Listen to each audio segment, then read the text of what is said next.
That is the scene from the Sydney CBD as our camera pulls back to Wentworth Park here in Glebe on what will be a fabulous Friday. Hello, I'm Mark Duclos. Welcome along to our showcase presentation here from Wentworth Park. This is one of the big nights of the year. We have a 10-event card to be decided. The first two races on the card, heats of the Group 3 Gold Cup over the 720 metres for the stayers, and then the big guns arrive. We have 8 semi-finals of the world's richest Greyhound race, the TAB $1 Million Chase to be staged. Of course, each of those winners will progress through to the final next Saturday night. $1 million. Timmy Newbold, I don't know about you, I'm very excited. Like a kid in a candy store, Duke. Yeah, we're on the home run now. We've had all of the regional heats, regional finals. Now it's big time in Sydney, Wentworth Park. The best bitches in the land. She's a pearl. Wow, she's fast. Aiming up tonight. Quality spread all the way through the 8 semi-finals, and can't wait to get into it. And we've got a lot of Victorians. We've also got a lot of Greyhounds that have qualified, as you say, through the regional series in New South Wales. So we've got a lot of those country dogs that we normally wouldn't see at Wentworth Park. But it's the golden ticket. They're one win away from racing for $1 million, and we've said it. Look, we've only had 3 runnings of this event. It feels like it's been going for so long, but because there's been so many fabulous stories come out of those 3 victories. Don't forget, we've got the Broken Hill Cup winner here. She's a hot shot. So all of those regional finals winners and place getters as well here. But yeah, it's great to see she's a hot shot here for Troy Murray. So yeah, it's a great night all in all, and yeah, exciting time to be here at Wentworth Park, Duke. There is our schedule for tonight. Races 1 and 2, as I said, heats of the Group 3 Gold Cup for the stayers. The second heat will see Zipping Kansas going around looking to redeem himself with punters. And race 7 on the card, semi-final of the night, and of course it will see the appearance of what many are saying is the best sprinter in Australia at the moment, Timmy. And look, how could you argue? She's a pearl. $1.35 to win her way into the final. She of course won the Group 1 Golden Easter Egg here. She has been, I said it the other day to Andy Lloyd Jody's husband, I've run out of words to say about her. I've called her the queen of Australian racing at the moment because literally I can't think of anything else to say. She has just been in imperious form. Yeah, she's right in the zone, Duke.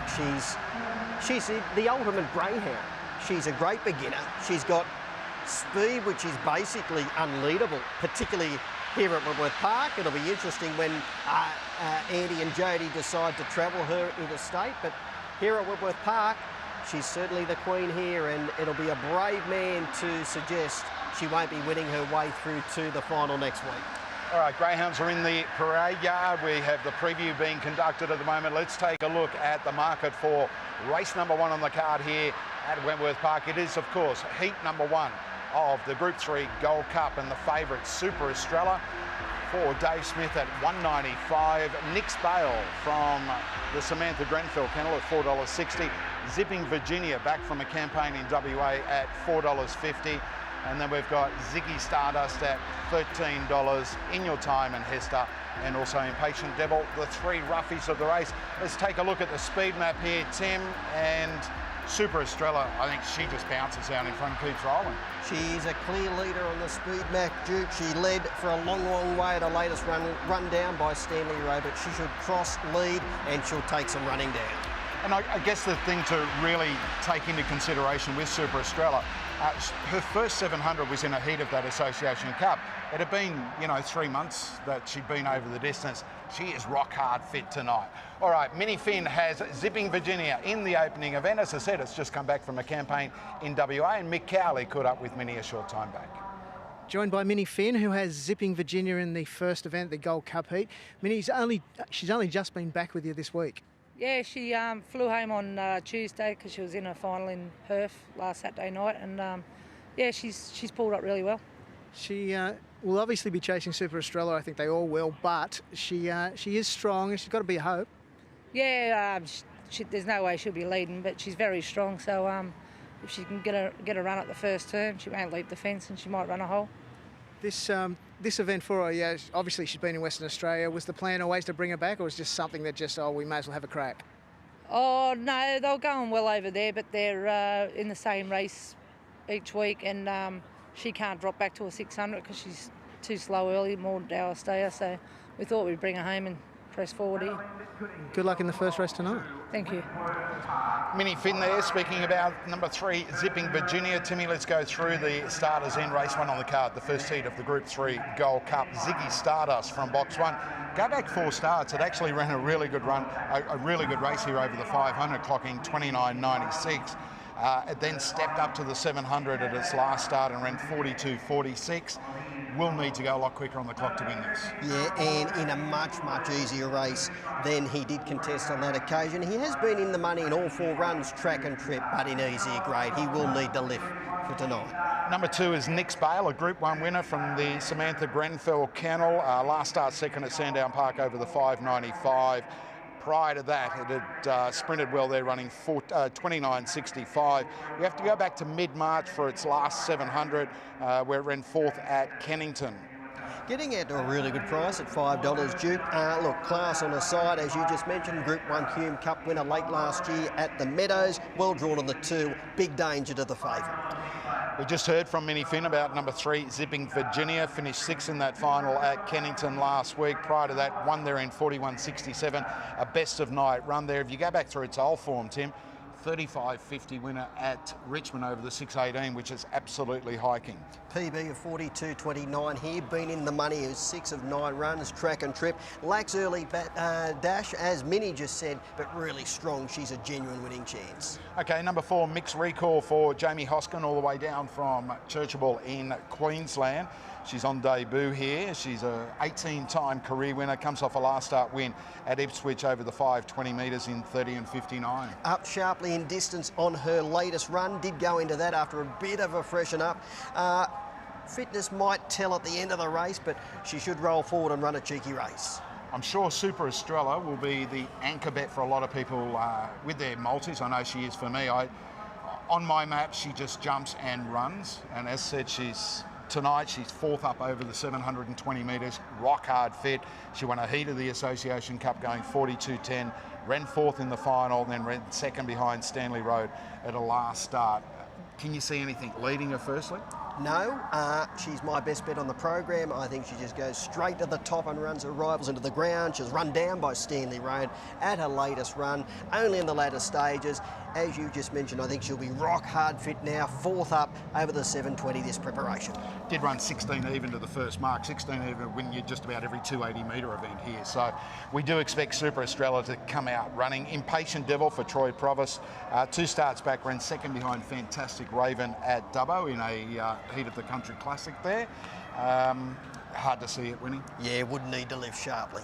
In Your Time, a grand old campaigner for Barry Evans. She's had 77 career starts, 33 of them here where she's won 4 times and been placed another 12. Her best on the clock, 42.23. A last start 2nd behind Pocket Money when Pocket Money broke the track record at Grafton. Yeah, well drawn wider out. I could only entertain her in the wider multiples. And Hester scored here 2 starts back in slow time, running 42.91. Then had a sharpen up over the 570 metres at Temora. Again, you know, really tough ask, a big step up in class. Yeah, needs it a lot easier than this race tonight, Duke. My best bet on the program, Super Estrella. I think we can get the money early. As I just mentioned, I think she'll go straight to the top and run her rivals into the ground. Yeah, no disagreement for me either. As I said, on every map that you look at, she just finds the front.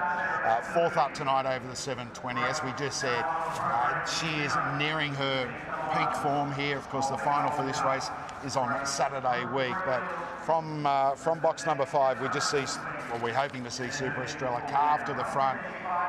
Look, I think we've had drying weather today, Timmy. Hopefully the track's good. On Wednesday night it was a bog track. I can tell you I was here. So hopefully we've had a little bit of clear weather that's helped it. Been a very mild day in Sydney today, and a fast track will suit Super Estrella's running style. Yep, she will exit. Box number 5, she wears the yellow rug. Others in the market, number 2, Nix Bale, and 3, Zipping Virginia. Our caller for tonight here at Wentworth Park is Matt Jackson.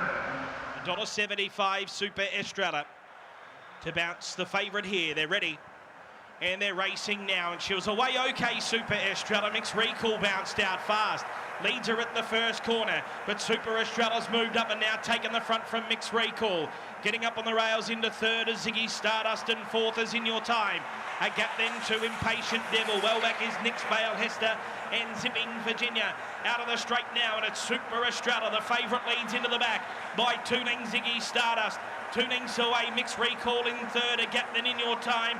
Impatient Devil head of the others, but Super Estrella, she's doing it solidly to the home turn. She led by 4 on Ziggy Stardust, then Mixed Recall and in your time. But the first favourite home, Super Estrella, basically all the way, scored by 6 Ziggy Stardust. Third in your time and fourth in Mixed Recall. They're followed home then by Zipping Virginia. Well back Impatient Devil, Hester and Nix Bale. The time around 42.31. Well, if you're on Super Estrella there, Timmy, you didn't have a lot of concerns. She did get that ankle tap early when Mixed Recall began well, punched up underneath her, just on that top turn there, just that slight little ankle tap, but then she was able to get clear air and clear running. She runs 16.34 to the first mark, 42.31 overall. Ziggy Stardust gets home well to run second. In Your Time finds itself in another group race final next week. It finished in third spot, and fourth went to number 4, the Blue, Mixed Recall. Yeah, when she worked at the lead through that first turn, Duke, and the Greyhounds which got into second, third and fourth, she basically had the race in her keeping from there, because Zipping Virginia, one of the strong Greyhounds, it was out the back. Nix Bale wasn't even in the picture in the early stages, and she just kept on continuing to roll on. A few little anxious moments if you dived into the skinny quote, trying to cross Mixed Recall around that first turn down the side on the first occasion, but when she got to the top, it was her race to lose.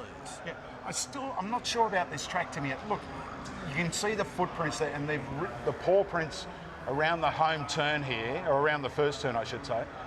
They've really got into that. And again, you know, we had drying weather today, but look, without throwing stones, the track's been off here for 3 months. I mean, we've had a lot of rain, obviously, in Sydney, as we have in all parts of New South Wales. And for She's a Pearl to run 29.38 10 nights back, I thought that was a super effort. So it'll be interesting to see what happens in Heat 2, and obviously, and the case is quite often here, mate, where the track actually gets better as the night goes on. Yeah, I think that might be the case tonight, Duke. As the night does roll on, it will get a little bit better. We'll probably get a better guide now, or I should say into the next race with the Zipping Kansas, going around at a very, very, very skinny quote, because he is absolutely flying at the moment. So we'll get probably a better indication when he turns up. There's Mixed Recall leading Super Estrella right there, just tapped her. Few little anxious moments. Just a few little anxious moments. She leads by 3 or 4 at the post the first time and maintained that margin. And she scores easily. She is the first one through into the Group 3 Gold Cup here at Wentworth Park. Mick Cowley is trackside with all our interviews tonight, and I'm pretty certain he's with David Smith, the trainer of Super Estrella. I am with David Smith. David, congratulations through the Gold Cup final. She looked as though she knuckled a little bit over just after the start. Yeah, watching it live, she did turn a little bit sideways coming out, and maybe that's why the first section wasn't quite what she usually runs, but she did really well to regather and get around that dog. Really proud of her. Mate, that was the thing. She didn't lose it. She just kept going and worked her way to the front just on that turn out of the back. Yeah, she's such an honest dog, like just a joy to train, and she always gives it her best. That last little bit, usually she gets a bit tired, and she sort of pulled away a bit there tonight. So yeah, really happy with her. She'll be better for the run next week. So I guess that's the impressive thing for you. Obviously she was run down by Stanley Road last week. She's had a few runs back over the 700 now. She's pretty much close to a peak. Yeah, we're getting there now. Like, she was a sitting duck there against Stanley Road. He's such a good dog. He's won numerous group races, 2 Group 1s, and he just had to sit on. And she always looked on, but you get in the full field, and she'll give us a run for his money. She's, I think, 7-time group place, so yeah, she's a really good dog for us. She deserves one. You deserve one. Oh, thank you. Yeah, I think everyone deserves one. Everyone puts in so much effort, but it's just great to have a runner on $1 Million night. It's just exciting to be able to come here and actually have a runner. It's going to be a really great night. Mate, congratulations on getting through the Gold Cup. Good luck in the final on Saturday week. Thanks so much. Cheers. David Smith speaking with Mick Cowley there, and again, one of the really nice guys, and does a very, very good job with his team. He is constantly in the winner's circle, and he's done a very good job with Super Estrella. As he just said, she's been placed 7 times in group finals. There she is wearing the yellow rug. Mixed Recall on the fence, and as we just said before, Timmy, just tapped her on the heels there. Ziggy Stardust gets into second spot here, and then In Your Time in 4th spot. The other 2 favourite runners there, Zipping Virginia, And Nick's Bale way out the back and never ever in contention. Never got into the picture, that pair, and that is why Super Estrella, even after having to work in the early stages and half getting an ankle tap, Duke, when she got to the lead and then you look back what is running second, third, fourth, well, those Greyhounds couldn't run her down. They can't run the time she's capable of running, and we actually saw her come away late in the race, and that's not generally her trait because she's, you know, she does get tired over the latter stages, over the 720 metres, but she had the right Greyhounds in behind her down the home running on the first occasion. She's going to be a major player in the final, Duke, because she makes her own luck, up on the speed, rolling along in front, and they've all got to run her down. And look, I guess when you know, we haven't seen the second heat obviously as yet, but we all know the boom that's on Zipping Kansas. I just want to see him do it in a full field, in a class, you know, against class dogs and that. But that's the difference. With Super Estrella, you know what you're going to get. She dishes this up 9 times out of 10, comes out running, gives herself every opportunity, puts herself into the race. She gets clear air. I tell you, it's a whole lot easier for the dogs racing up in the leading division than what it is if you're trying to get a run through the field. 170 and 104 for our best bet of the night, Super Estrella. Ziggy Stardust, $2. Big odds to place there in your time at $6.50. $9.60 to Quinella. The trifecta pays $180.20, and that first 4 with the other 2 favourites out pays $1,307. So 5, 1, 7 and 4, the opening event on the card here at Wentworth Park. As I said, we have 10 races, 8 of them are semi-finals of the $1 Million Chase, where each of the winners progress through to the final next week. We have one more heat of the Group 3 Gold Cup over the 720 metres. Let's take a look at the market. We're around 10 minutes off start time. Hank the Hustler for Jeff Britton at $6.50. Big odds about Paris and Rome and Zavi Bale, along with Holistic Key. Stanley Road at $4.60. Zipping Kansas at $1.30. Aston Coup at $81. Pocket Money, the scratching there.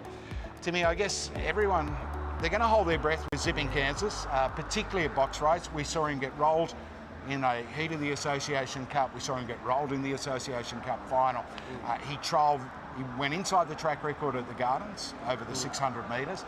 We know he's run 41.57 here, but he just can't afford to do that every time. And Jason Magri said the same thing to me. He goes, it is so frustrating. We know what a motor he's got. Yeah, when you're getting up into this grade, you can do it in 5th grades. Absolutely. But when you're in group heats, you can't afford to miss the jump if your best part of the race is in the early and mid stages, and that is Zipping Kansas.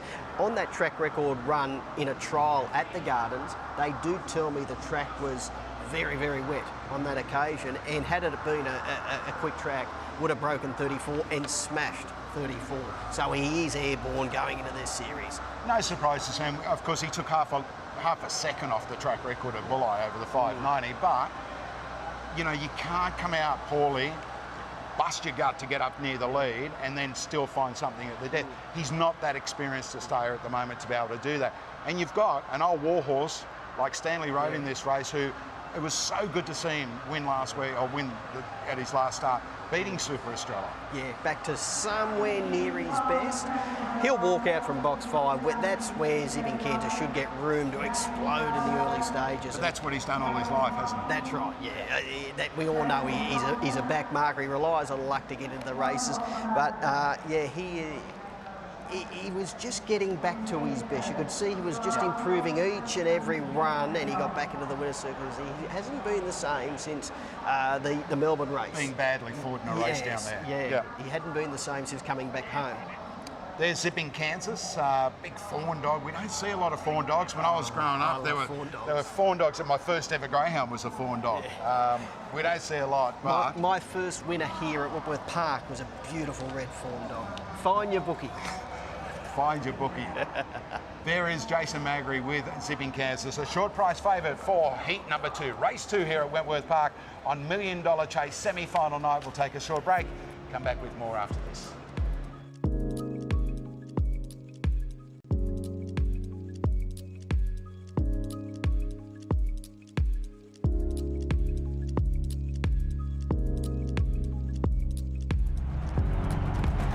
It's the most exciting racing New South Wales has ever seen. The Greyhound Super Series presents the TAB $1 Million Chase. You won't find a friendlier, easier to look after dog than a greyhound. No No wonder they're so popular. Every home is a Greyhound home. Adopt today at gapnsw.com.au. They are the superstars.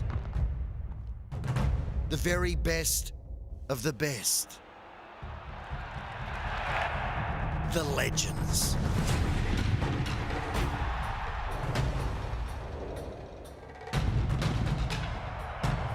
In the most exciting racing New South Wales has ever seen, the Greyhound Super Series presents the TAB $1 Million Chase.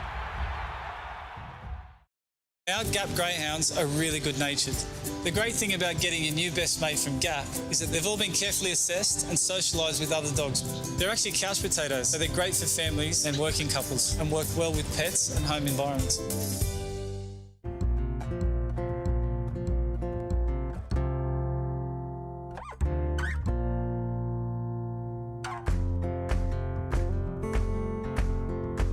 You won't find a friendlier, easier to look after dog than a Greyhound. No wonder they're so popular. Every home is a Greyhound home. Adopt today at gapnsw.com.au.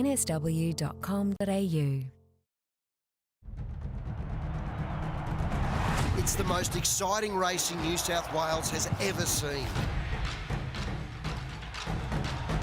The Greyhound Super Series presents the TAB $1 Million Chase.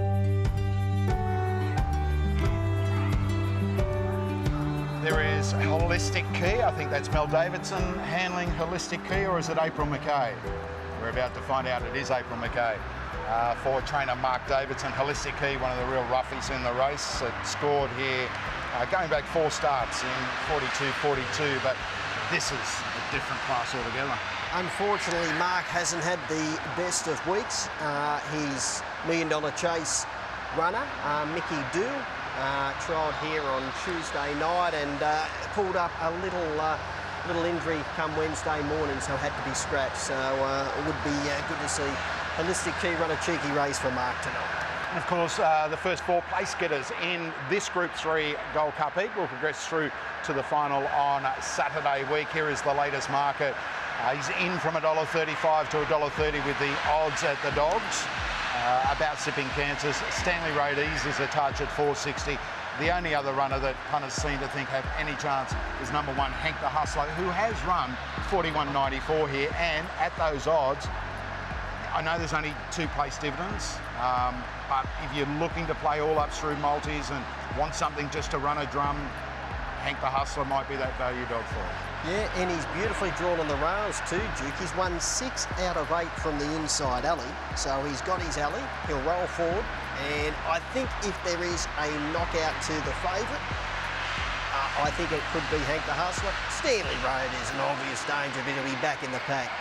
If Zipping Kansas doesn't leave, I think it'll lead. I think it'll be Hank the Hustler. I don't think that we've left Zipping Kansas or Zavi Bale out of the speed maps there. It's just the way that they've been generated tonight. But look, you know, the thing is with Zipping Kansas, Timmy, is he's a 29.40 winner here of the Group 3 Christmas gift over the sprint. That was in a 2-dog field, which suited him perfectly.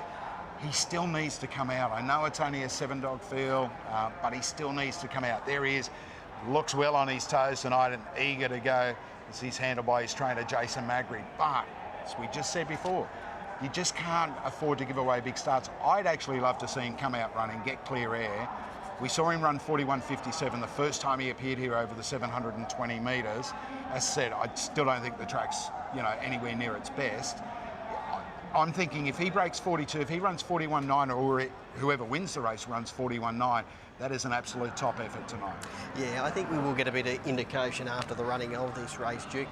Stanley Road drawn underneath him, even if he doesn't begin brilliantly, or even if he doesn't begin on terms, he still should get room to move. Aston Coupe has got a bit of speed drawn on his outside, but she might cross and then he might get to the outside. I think he's perfectly drawn when he's drawn wide out on the track where he's got fresh air and he can build up the revs and then let go. If he's in fresh air down the side on the first occasion and up the home running, they better look out, because the afterburners, they kick in at that point of the race. I'll tell you what, he's benefited from the scratching of Pocket Money, who broke the track record at Grafton. he's a non-pace dog. He's been scratched. He was the one that could have caused trouble for Zipping Kansas early.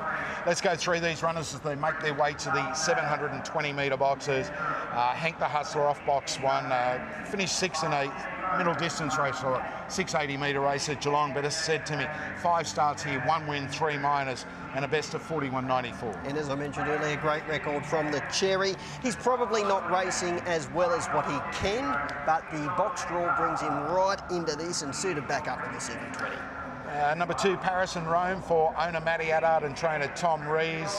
She actually made the final of the Association Cup. Finished 6th there behind Gypsy Wyong. Her only win here, a 42.60 effort. Big odds tonight. And would need to improve sharply in recent runs. Zavi Bale for Amanda Durham. This greyhound's only having its 3rd start in 6 months. If you go back, it scored at Ballarat over the 545 metres back in October. That was its last win. It's finished at the tail of the field. Over the 472 metres of Bullite, its last 2 starts behind Persuasive in heats and final of the $1 Million Chase Series. Massive ask tonight. Yeah, outgraded and would need a career best to get into the money. Holistic Key comes off 2 placings at the Gardens over the 600 metres, as we mentioned prior. 42.42 winner here. It's had 2 starts here at the trip for 1 win. Been in the money in 24 of her 36 starts, Duke, so she is very consistent, should roll forward. She could hold on for minor money if you're looking for a roughie for the multiples. Number 5 is Stanley Road, a dual Group 1 winner here. Or dual Group 1 winner throughout his career. Last start victor here in 42.03, beating Super Estrella by a length and 3/4. Did have the sit on Super Estrella in that run, but still great to see him get home. Finished 3rd here behind Gypsy Wyong in the Group 1 Association Cup final. And you can never leave him out. Oh, you can never leave him out. He's a terrific chaser. The 2 other favourites, or 2 other favoured runners, will roll forward in Hank the Hustler and Zipping Kansas. They might soften each other up in the early stages and through the middle section, and if they do, he'll be storming home.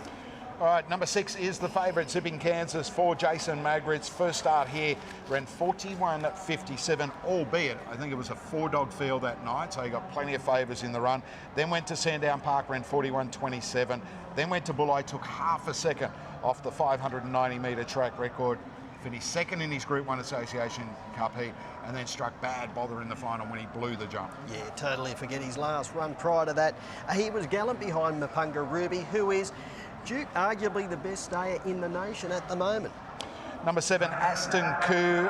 It's been unplaced at the Gardens over at its last 2 starts over the 600 metres. Couple of runs here for just 1 placing, a best of 43.12. Impossible to see it winning this. Yeah, he needs it much easier than this. And number 8, Pocket Money, is the scratching. This is the 2nd and final heat of the Group 3 Gold Cup. This is the entree. The main meal is about to be served up with semi-finals of the $1 Million Chase. Zipping Kansas, all the rage, into $1.25 with bookies. 2nd pick in the market, number 5, Stanley Road. Watch out for the rugs, green and yellow. Race 2, here's Matty Jackson. So the green light is on. Race number 2, favourite box 6, Zipping Kansas. They're ready. And they're racing now, and he was slow to begin, Zipping Kansas. He's back towards the tail. Paris and Rome bounced out fast. Holistic Key is showing some speed. Weaving through now is Zipping Kansas. He's quickly up into 2nd, and he's about to charge to the front. 4th is Aston Koo down by the judge. They're followed Hank the Hustler, Stanley Road, and Sharby Vale at the end. But through the pen, and Zipping Kansas, he's taken over and dashed 3 lengths in front. Holistic Key tries to stick with him. They're clear of that Paris and Rome, and then came Aston Koo, Hank the Hustler, and Stanley Road. But it's Zipping Kansas at the home turn. He's 4 lengths in front. Holistic Key running the race of her life, but Zipping Kansas, he bounces back and wins it by 5. 2nd, Holistic Key. 3rd, Paris and Rome. 4th, Hank the Hustler. Then Stanley Rose, Sharby Vale. Last, Aston Koo. The time around 42.10.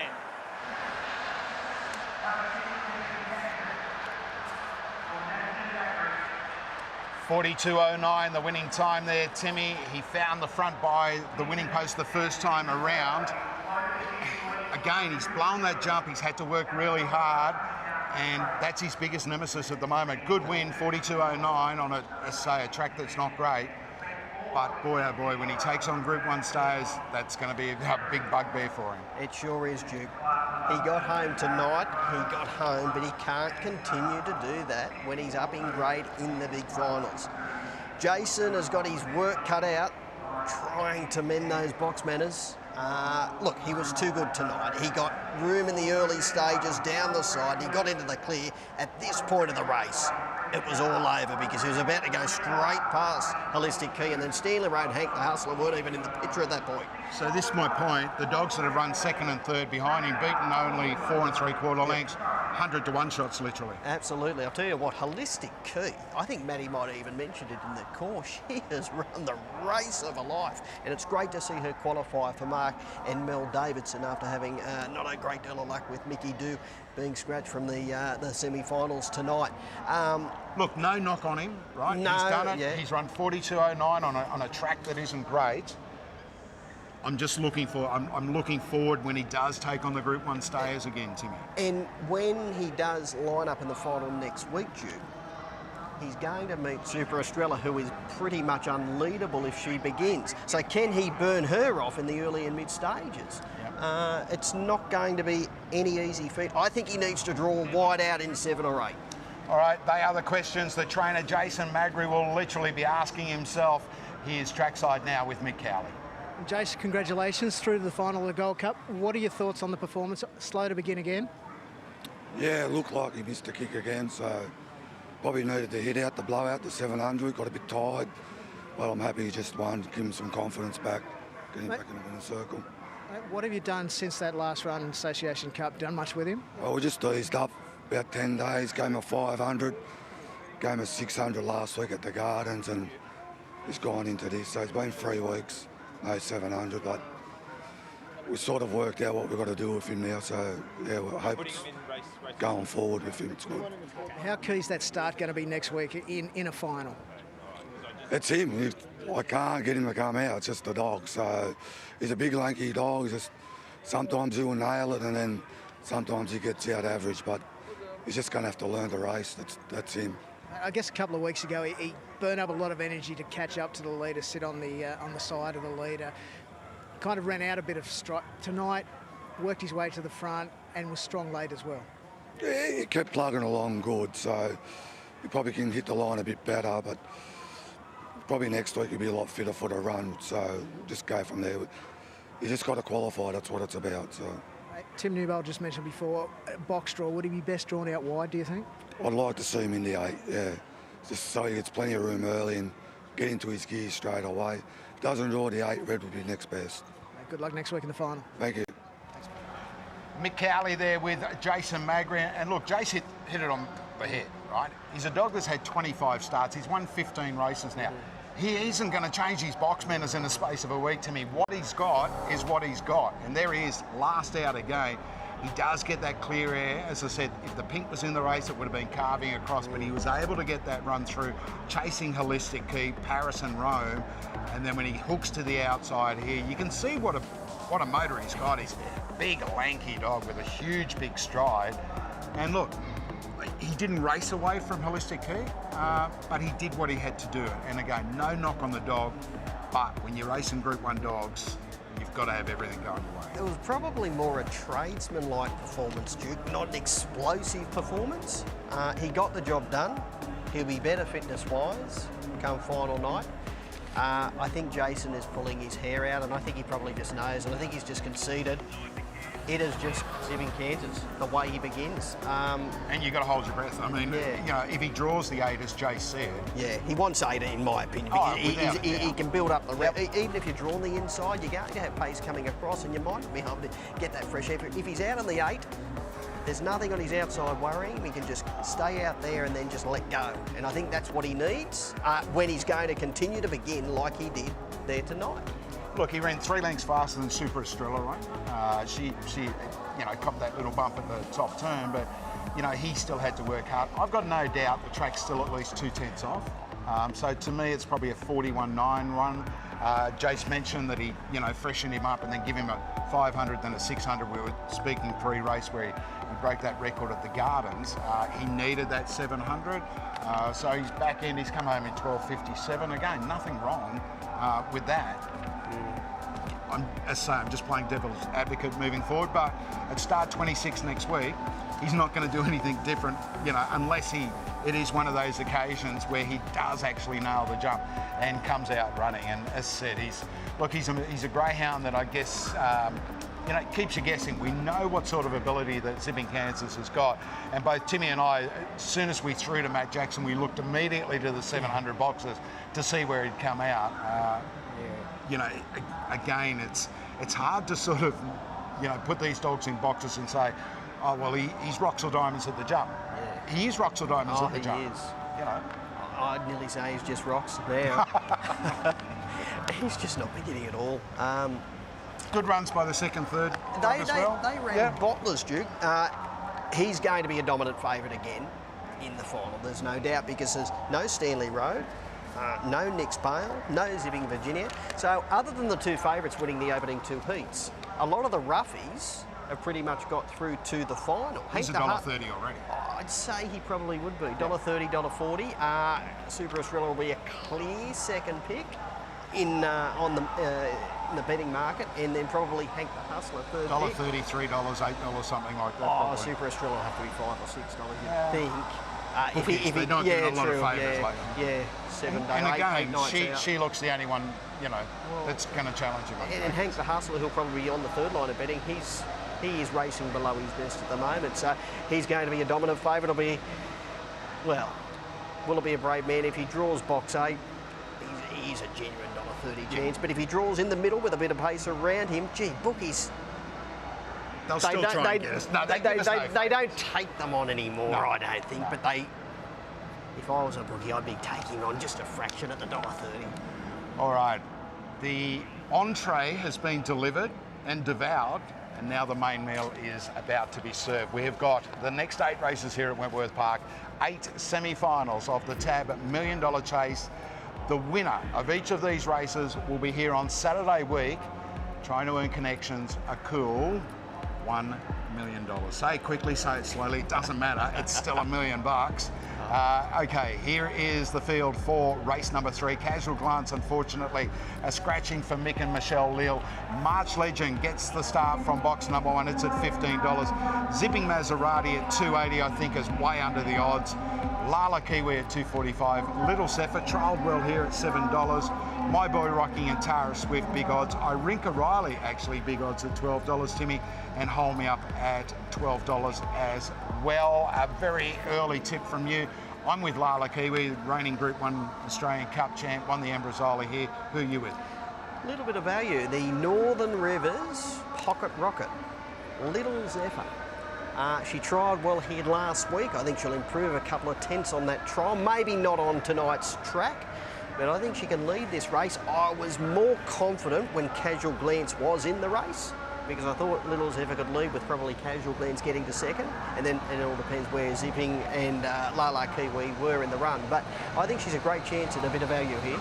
All right, 7:57 p.m. Sydney time is when the first of the semi-finals of the TAB $1 Million Chase will be decided. Take a break, come back with more right after this.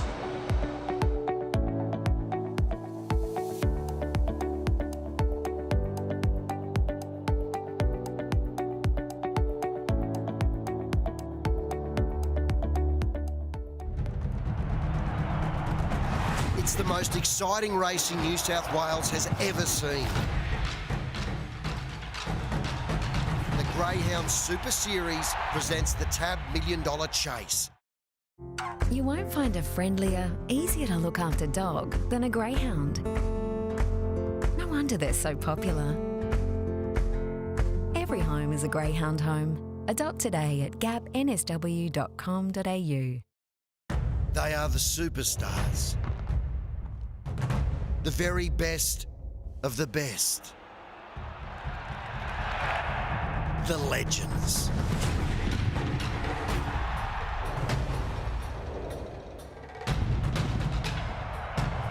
In the most exciting racing New South Wales has ever seen, the Greyhound Super Series presents the TAB $1 Million Chase. Our Gap Greyhounds are really good-natured. The great thing about getting your new best mate from Gap is that they've all been carefully assessed and socialised with other dogs. They're actually couch potatoes, so they're great for families and working couples and work well with pets and home environments.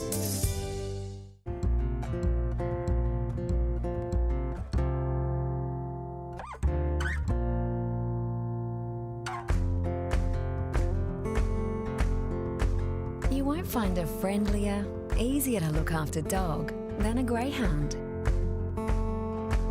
No wonder they're so popular. Every home is a Greyhound home. Adopt today at gapnsw.com.au. It's the most exciting racing New South Wales has ever seen. The Greyhound Super Series presents the TAB $1 Million Chase.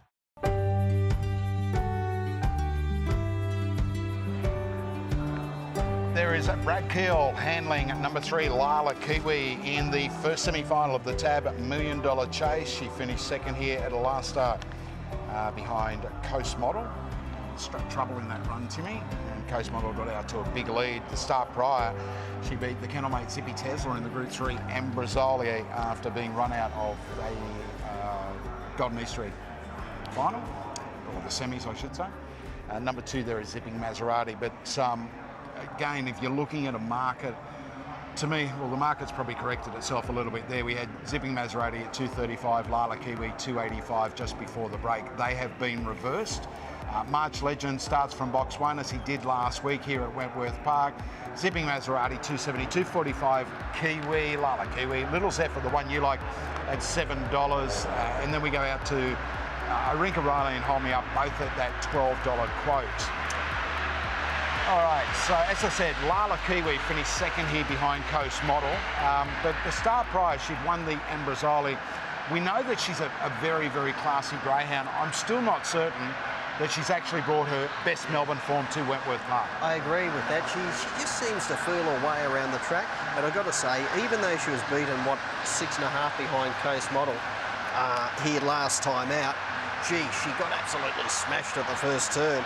Her effort to run second was unbelievable in the end. This is a couple of runs ago in the Ambrosoli, where she worked with the lead through the first turn into the back straight. And copped a check early in that as well. That's right. So she's had a bit of buffeting in a few of her runs here at Wentworth Park. Class prevailed here. Zippy Tesla really loomed large late, but she got home. She's a Group 1 winner, Duke, as we know, the Australian Cup winner at the Meadows a couple of months ago. I think being her 6th run here tonight, she is just beginning to take to the track, and sometimes greyhounds do take a little while to take to Wentworth Park. Some never do. Particularly Victorians, because for those who don't know, the starting box, the grill at the front is of a different height in New South Wales than what it is in Victoria. Now, you talk about class, she's won $660,000 in prize money. She's been a star for the Daily Kennel for a long while now, and you're right, Timmy. 6, I know it seems a long bow to draw when we're talking about a dog having its 6th start at the track. They just get better and better. Yep, they sure do. And as I said, some dogs never take to Wentworth Park. Well, I think she has, and she's just getting better and better each run. It's not an easy draw here because Zipping Maserati, he's very touchy, but he whistles when he does hit the ground, and he won't dive to the rails. He'll run a straight line. Little Zephyr's got plenty of speed. She'll be looking to cut across through the first turn, so she will need to begin on terms and hold a line in the drive around that first corner. But if she does get into that striking position, even if she is behind Little Zephyr, she's clearly the one to beat. All right, March Legend number 9 will start from box 1, comes off a last start 6 here in a city qualifier of the MDC behind Big Opal Rocks. Its PB here of 29.87 was from box 1 back in March. Face a tough task tonight unless he gets out and gets clear running. Sure does, but he's got a good record here, being in the money in 9 of 13 runs, and it was really good when he was runner-up behind Mickey Doo 2 runs ago. Zipping Maserati for Jason McKay. This is his 5th run back after his spell. He won over the 300 at Dubbo in brilliant time. Then he went to Maitland, ran 24.83 there in a heat of the MDC, ran second behind Clock Off in the regional final, and then came out last week and ran his best race here in 5 starts, going a new PB of 29.93. Very, very quick greyhound. There were always big raps on him as a young greyhound coming through the ranks. Very touchy beginner, but when he does hit the ground, he really goes quickly, Duke. He's a great chance. Lala Kiwi, we've just been talking about, a 56 starts, 23 wins, $660,000 in prize money. Just the one start here, which came 2 runs back in the Group 3 Ambrosoli. Now, the greyhound you like is number 4, Little Zephyr, for Jimmy Galloway, who actually started the career of a champion by the name of Tentil Doll. And what a great pick she was, Tentil Doll. Look, I think she's got a tremendous chance here. She trialled 30 dead around here a week ago. I think she can improve on that trial. She's got pretty good box manners, a great turn of speed. I think she can lead the race and run a cheeky one.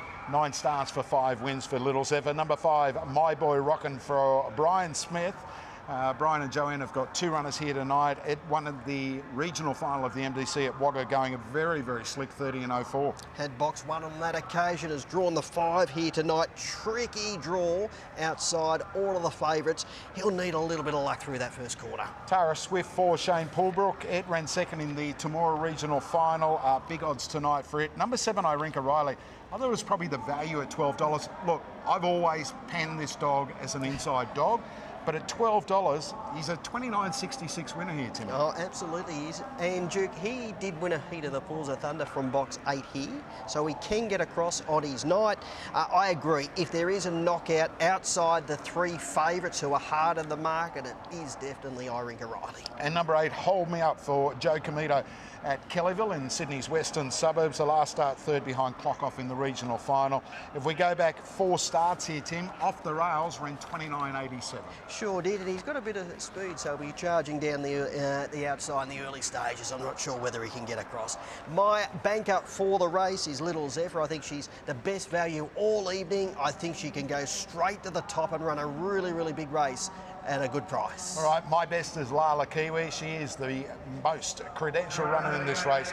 A Group 1 winner, all class. As we said, this is a 6 run here at Wentworth Park tonight. She's as tough as teak, and she's got a stack of ability. She is favourite at the moment at around that $2.30 quote, $2.90 for Zipping Maserati. Greyhounds are being boxed. This is the first semi-final of the TAB $1 Million Chase for 2022. The winner will find themselves in the final in 8 nights' time, racing for $1 million. Here's Matty Jackson with his call. The moment has arrived. Semis of the $1 Million Chase. 260 Lala Kiwi. The green light is turned on. 310 Zipping Maserati. They're set to run. And they're racing now. Lala Kiwi stumbled, missed the start, Zipping Maserati out fast, and he will go through and lead. From into second placing, March Legend coming over. Irinka Riley finds the rails, and weaving through now is Lala Kiwi. They're followed My Boy Rockin' and getting in to Hold Me Up. Well back in the field, Tara Swift and Little Zephyr off the back straight at Zipping Maserati, who leads it by 3. Irinka Riley's getting home strongly back to the rail. Zipping Maserati led. Irinka Riley drive, nailed him on the wire. Irinka Riley last stride beat Zipping Maserati. 3rd, I think March Legend getting up on the inside of Lala Kiwi, and then My Boy Rockin'. Next, Hold Me Up, Little Zephyr and Tara Swift. The time 29.84, and Irinka Riley along the rails has got up to take heat number 1.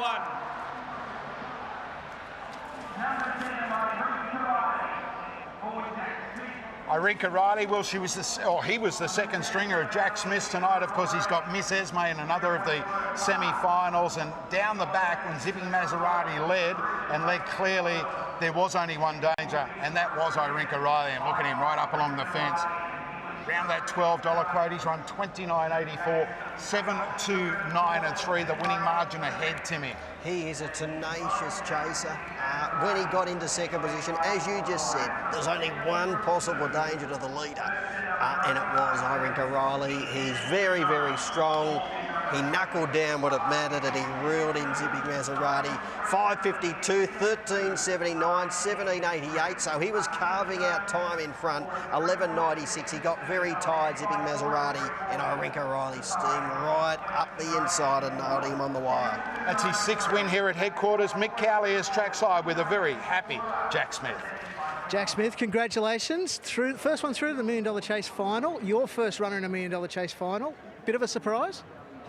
Yeah, it certainly was, but he's been going well and he likes it here, so I was quietly confident he would run a good race, so and he did. You said when Jungle Juice was going around in the Phoenix, it's the biggest race you've ever been in. That's now been upstaged. You're going to race for $1 million next week. When will that sink in? I don't know, that's just unreal, isn't it? I won't even think about it, I don't think. Well, as you said, he was the second stringer. Yeah, Miss Esme's the real one. Obviously, that's a good sign for her. Well, let's hope so, yeah. And it's a different race, isn't it? So let's hope. He's one of these dogs that is always thereabouts, puts his head in now and again, did it at Bathurst in the regional series, and he's done it here. When did you think he's a real live hope in this race during the run? No, I thought they had too big a break on him. I thought he's going to run a nice second. Until he hit the line, he bobbed, yeah. You're a little bit speechless now, aren't you? I am, yes. He's $1 million race. It's just a little bit unreal, isn't it? You'll have to go get another one in now. Congratulations. Thank you. Thank you to Mick Cowley, speaking with a very happy Jack Smith. Lala Kiwi struck trouble. Blue Zephyr came out all right, but the pace came across in the early stages, Tim. Zipping Maserati, we mentioned prior to the race, he is very touchy, but he came out nicely. He probably came out brilliantly for what he generally does. Then those afterburners kicked in. That pace was coming across, but he was able to drive up, take control. I thought he had the race at that point down the back straight, but then Irinka Riley, he just reeled him in over the latter stage. He loves drawing the inside. You said prior to the race you only ever usually entertain him when he's drawn the inside, but he can win from those wider alleys. He has won a heat of a Pools of Thunder from box 8 here. As Jack alluded to, he loves racing around here. He's a grand old campaigner. $10.30 and $2.10 about number 7, Irinka Riley, the first runner through to the final of the TAB $1 Million Chase on Saturday week. Zipping Maserati 170. March Legend runs a race at 220. Number 3 runs 4th, and that is Lala Kiwi. The first 4, $706.60. I'll tell you what about the last couple of years that Jack Smith's had? Feral Frankie, thank you. Yeah. Jungle Juice. He's got Irinka Riley through. Miss Esme, favourite in the next semi-final. What about me? Called him a grand old campaigner. I'm talking, Irinka Riley. Oh, I thought you were talking about Jack, but he is anyway. He is a grand old campaigner, but he doesn't turn 3 till next month. Irinka Riley, he just seems like he's been going around for about 4 years. Well, he's been in all the big races, and we've seen a lot of him. And look, average beginner wants to get to the fence, but we said pre-race, a 29.6 dog here, you can never ever leave those dogs out. It's a funny game, this game, isn't it, Duke? Go back probably January, February, this race was coming up. Jack, if you spoke to Jack, Jungle Juice was the one. Jungle Juice was the P from his kennel to be in the $1 Million Chase. Here he is, he got Irinka Riley through, and now Miss Esme is going around in this next heat to try and qualify. So, very, very funny game. He could well have 2 in the big one.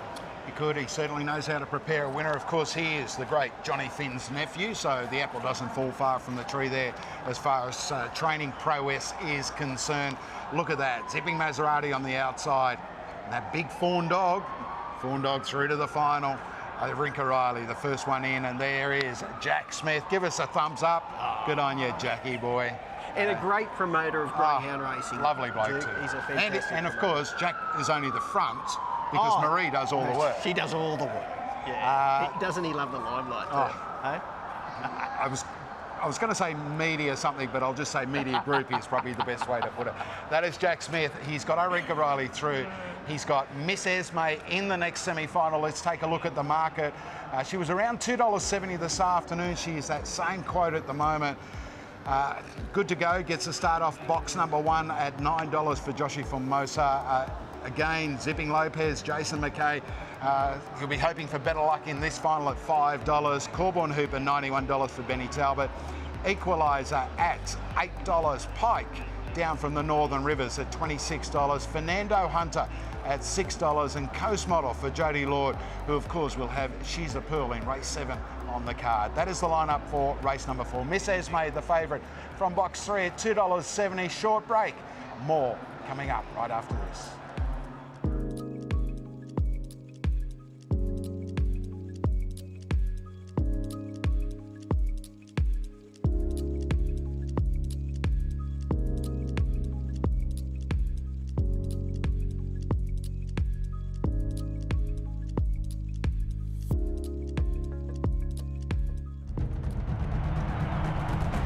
It's the most exciting racing New South Wales has ever seen.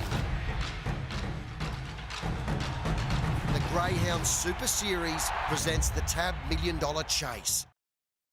You won't find a friendlier, easier to look after dog than a Greyhound. No wonder they're so popular. Every home is a Greyhound home. Adopt today at gapnsw.com.au. They are the superstars. The very best of the best. The legends.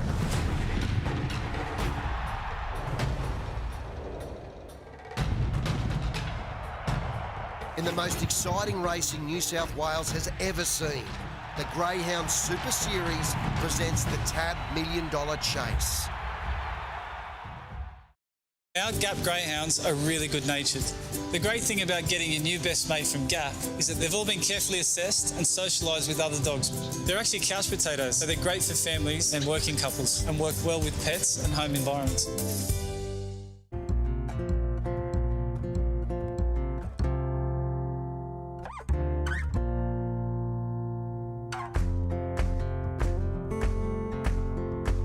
You won't find a friendlier, easier to look after dog than a Greyhound.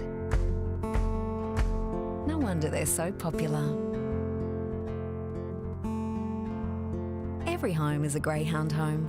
Adopt today at gapnsw.com.au.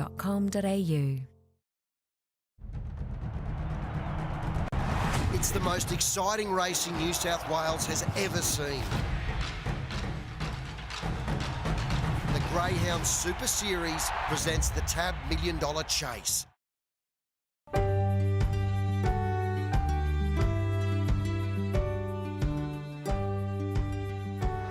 Number 2 there is Zipping Lopez, being handled by Jason McKay, and Jace ran second in the previous race, the first semi-final. There is Jack Smith again with number 3, Miss Esme, who is favourite at $2.70. Is that a little bit of a lead that Jason's handling here? Normally it's April, unless he hands over the reins. I'm tipping April's doing the swap. Yes. So that may be the reason there, but Jace doesn't have the whites on, so maybe he is going to pass over. An interesting side note, Bathurst, the Bathurst Greyhound Club, have now supplied a finalist in every one of the $1 Million Chase series. So really? This is the fourth running of it, obviously, next week, and Bathurst have had a runner in each one of those finals. Who are you going to thank for that stat? Look, just another one of my sources. And of course, Good Odds Dorado came through the Bathurst series to Jason win Lyon? the $1 Million Chase. Maybe Jason Lyon, Yeah. a mad Parramatta supporter, but a good Greyhound bloke. All right, let's talk about race number 4 on the card in a few minutes' time, Timmy, because the carnival actually kicked off here on Wednesday night. We had 3 heats of the $1 Million Chase Maiden, 3 heats of the Masters Meteor.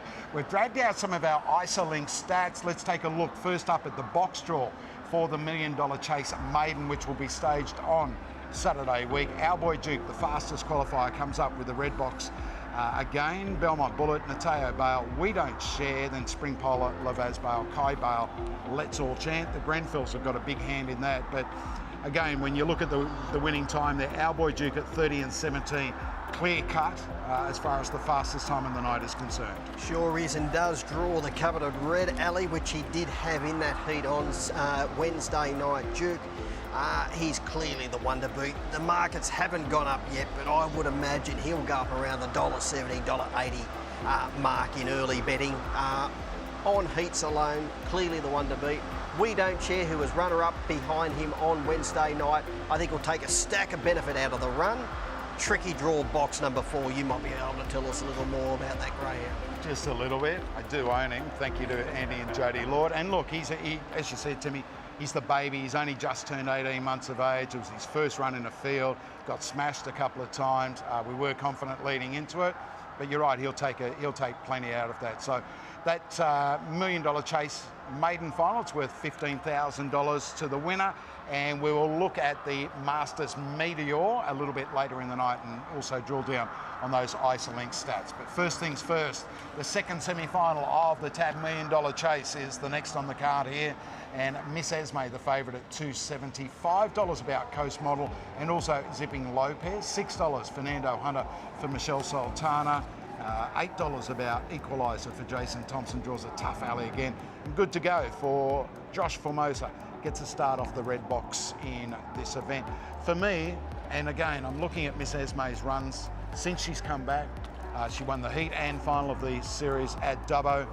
Ran 29.22, which is literally airborne. Sure is, and she trialled around here last week running 29.74 in a trial. Her opening section, Duke, 5.45. She went to the back in 13.97. Unfortunately, we haven't got those other sectionals, run home time and the time to the top turn, or the sectional to the top turn, but she did go really well in that trial, and there's no doubt Jack Smith, he has timed her preparation to the minute for tonight to make it through to the big one next Saturday night. I think she's a tremendous chance here. Risky beginners either side of her. Zipping Lopez in one, again, in two, I should say. Rocks or Diamonds. From box number 4, Corborn Hooper, not a lot of early pace. And will stay off the track, so with a clean getaway, she should get room to move. No pace in box 5 in Equaliser. Pike has got a good turn of speed. He's a bit touchy early, but he does go quick. I think he's actually a little rough chance here. He's first up here in Sydney. I don't know whether he has trialled in preparation for tonight. I'd like to know whether he had and if he and what he might have run, because I think he'd be improved by a run around here. Fernando Hunter, Duke, we know what he's capable of. Desperate for the fence. Yeah, big engine. I've got to say. Huge engine. I've got to say. Casual glance when he couldn't run casual glance down at Gunnedah. That was a strange run. In the run, when he got straight to second behind casual glance, I did say it would have taken $1.04 in the run. I would have taken $1.01. Yeah. Like he'd given casual glance a call the week before in the heat. But again, just different conditions. Who knows? The dog might have just been a touch off on that day. You don't know. And he hasn't had a run since then, and that was on the 7th of April. So he might have just pulled up with a little niggling injury, and the team might have had to ease off on him coming into tonight. Coast Model drawn on his outside. That is a negative. She's normally a good beginner and she does want to cut hard to the rails. So he needs to dodge her in the early stages, but he's normally a poor beginner anyway. But if he does get room to move, working to the back straight, he's within striking distance, he will be really strong to the line. You are praying for luck, but with a railer drawn out in box 7 and a fast beginner drawn on your outside, you need plenty of things to go your way. But as I said, we're talking about Miss Esme and that 29.22. We're going to have a look at the replay in just a moment. And to answer your question, Macra is not handling Zipping Lopez.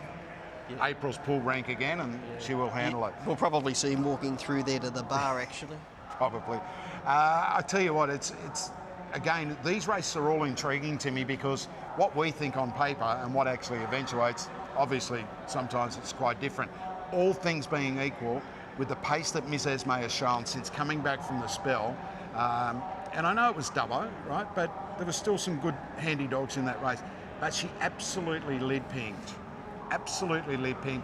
There's our chief marketing operations officer. I don't know, I'm going to give Nicky any title.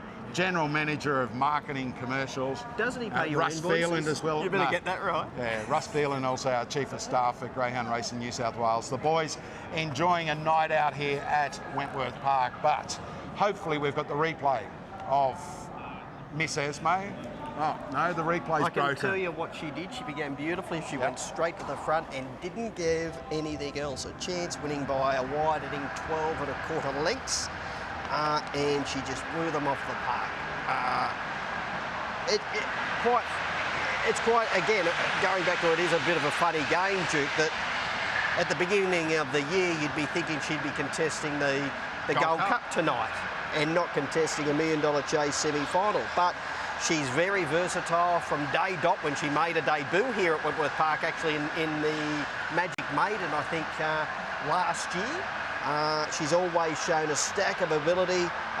She was a very, very good sprinter, and then when Jack stepped her up to the middle journey and longer journeys, she really excelled. But she can sprint, and she's been kept fresh for this. I thought she would have been a little bit shorter in the market. I actually had her penned around the 220, 230 mark, just again going off what she's done here, what she's done in that Dubbo, and the way that the box draw fell. I was quite happy to take the $2.70. Again, you just want to see it come out.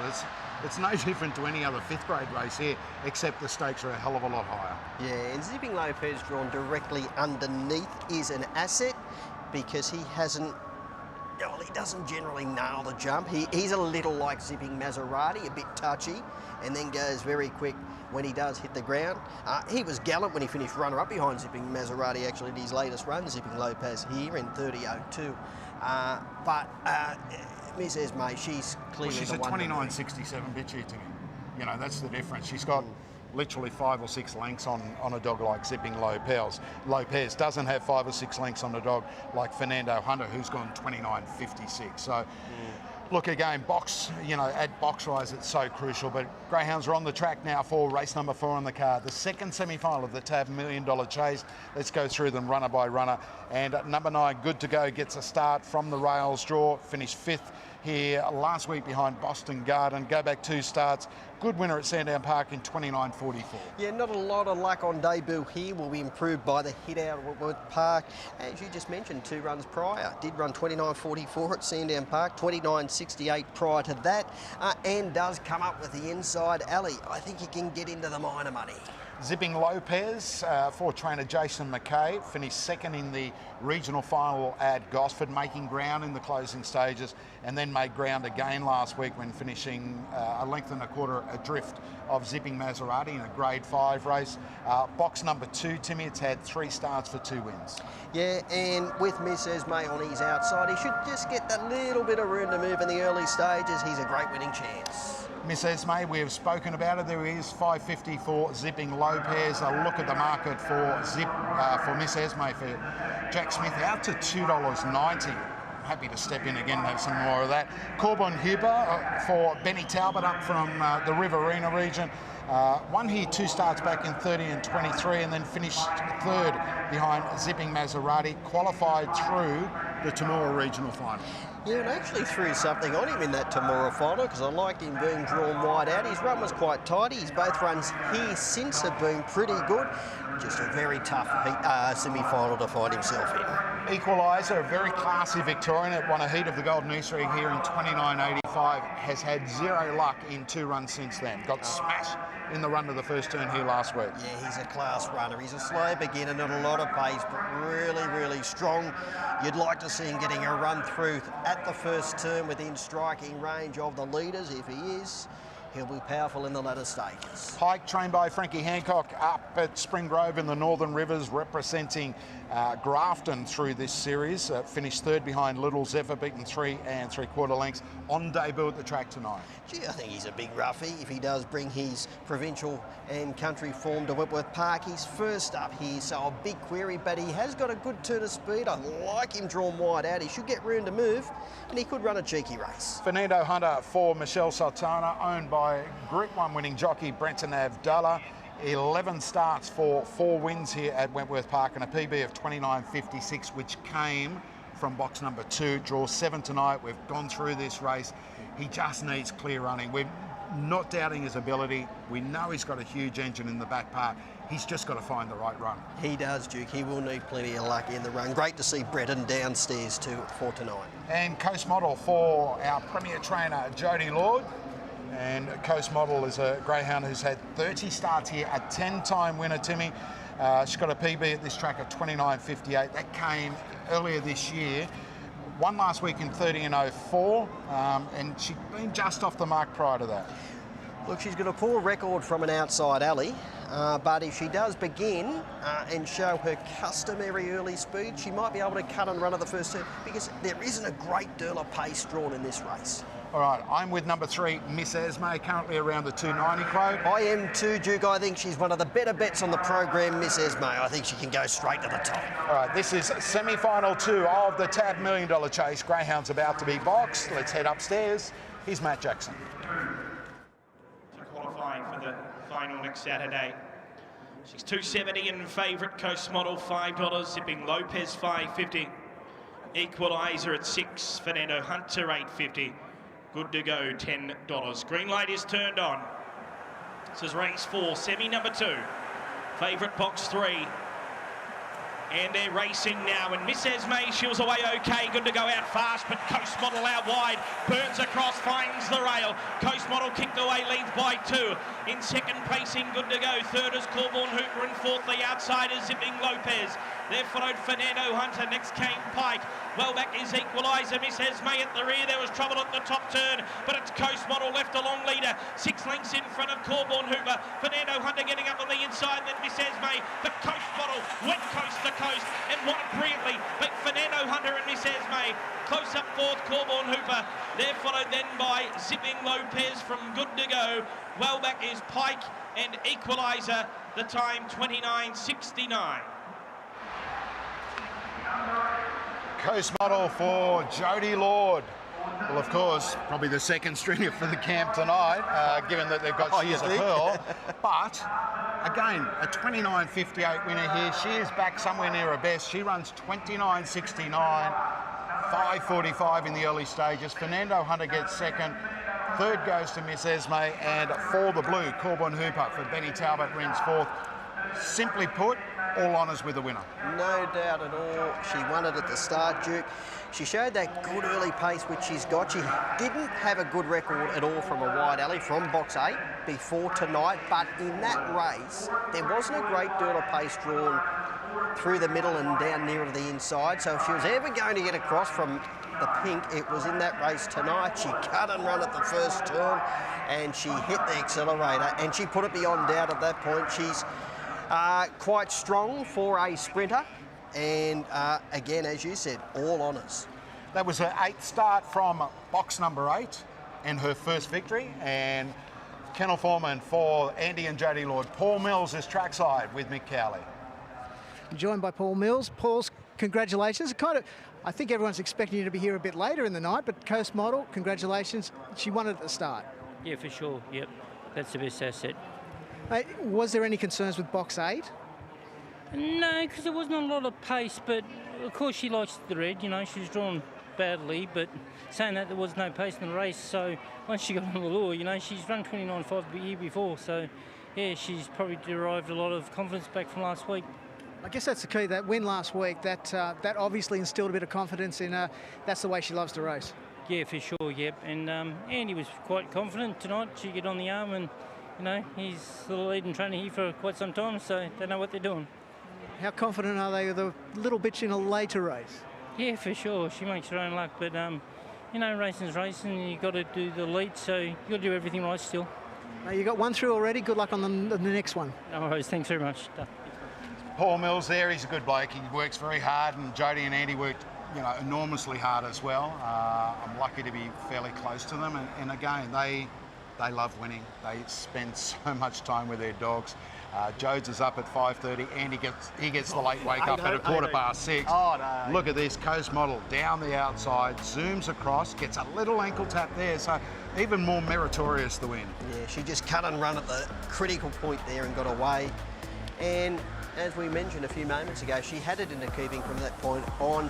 Fernando Hunter was getting up on the inside and getting through here, and you knew he would be powerful at the end, but the leader had too big a break and he couldn't run her down. He'll qualify for the consolation next Saturday night, Fernando Hunter. But as we've said a couple of times, all honours to Coast Model. And isn't it good to see Millsy?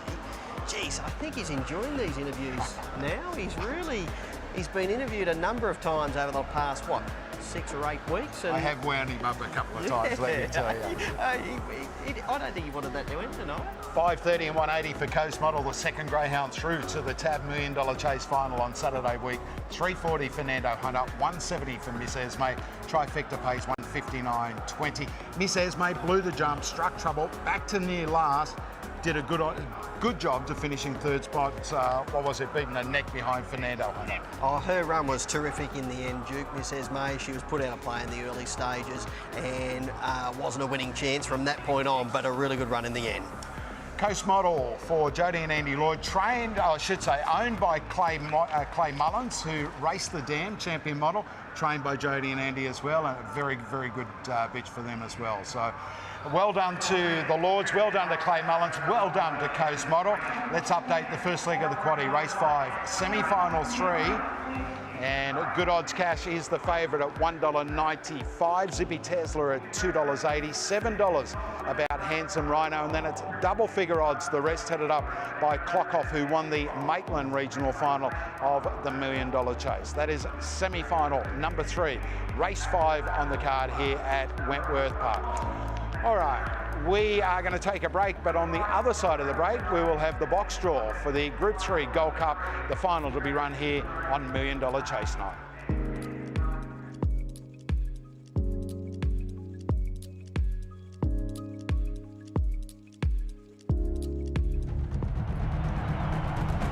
It's the most exciting racing New South Wales has ever seen. Greyhound Super Series presents the TAB $1 Million Chase. You won't find a friendlier, easier to look after dog than a greyhound. No wonder they're so popular. Every home is a greyhound home. Adopt today at gapnsw.com.au. They are the superstars. The very best of the best. The legends.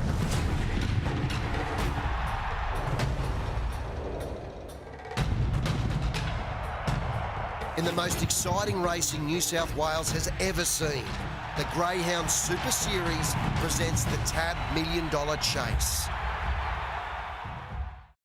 Our Gap Greyhounds are really good-natured. The great thing about getting your new best mate from Gap is that they've all been carefully assessed and socialised with other dogs. They're actually couch potatoes, so they're great for families and working couples and work well with pets and home environments.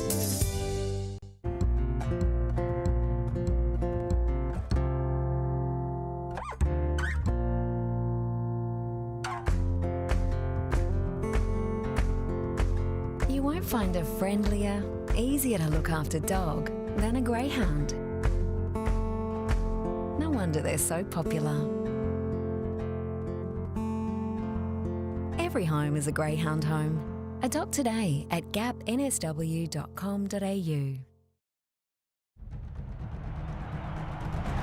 It's the most exciting racing New South Wales has ever seen. The Greyhound Super Series presents the TAB $1 Million Chase.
It's a scene at Wentworth Park. We've had 2 heats of the Group 3 Gold Cup. We've had 2 semi-finals of the $1 Million Chase.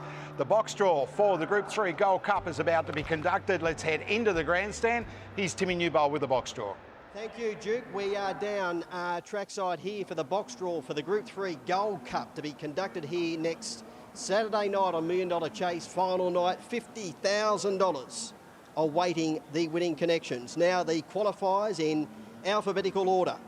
Hank the Hustler, Holistic Key, In Your Time, Mixed Recall, Paris and Rome, Super Estrella, Ziggy Stardust and Zipping Kansas.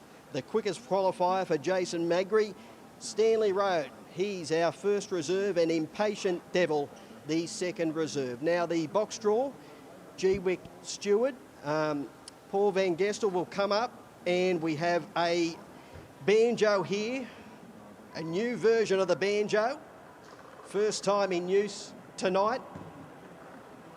$50,000 to the winner of the Group 3 Gold Cup. Zipping Kansas, no doubt will be the race favourite. What box will he draw? Okay, Greyhound, number 1. Dog number 1 is Hank the Hustler. He has drawn box number 3. Box number 3. Now, Greyhound number 2 is In Your Time. Number 3, I should say, or Greyhound number 2. Greyhound number 3, I should say, is In Your Time, has drawn box 7. In Your Time in the 7. Now, Paris and Rome is Greyhound number 5. Has drawn box 2. Greyhound 6, Super Estrella, heat winner tonight, has drawn box 6 for David Smith. Actually, box 5, Greyhound 5, Paris and Rome has drawn box 2. Paris and Rome has drawn box 2. Super Estrella, Greyhound number 6 has drawn the 6, Super Estrella.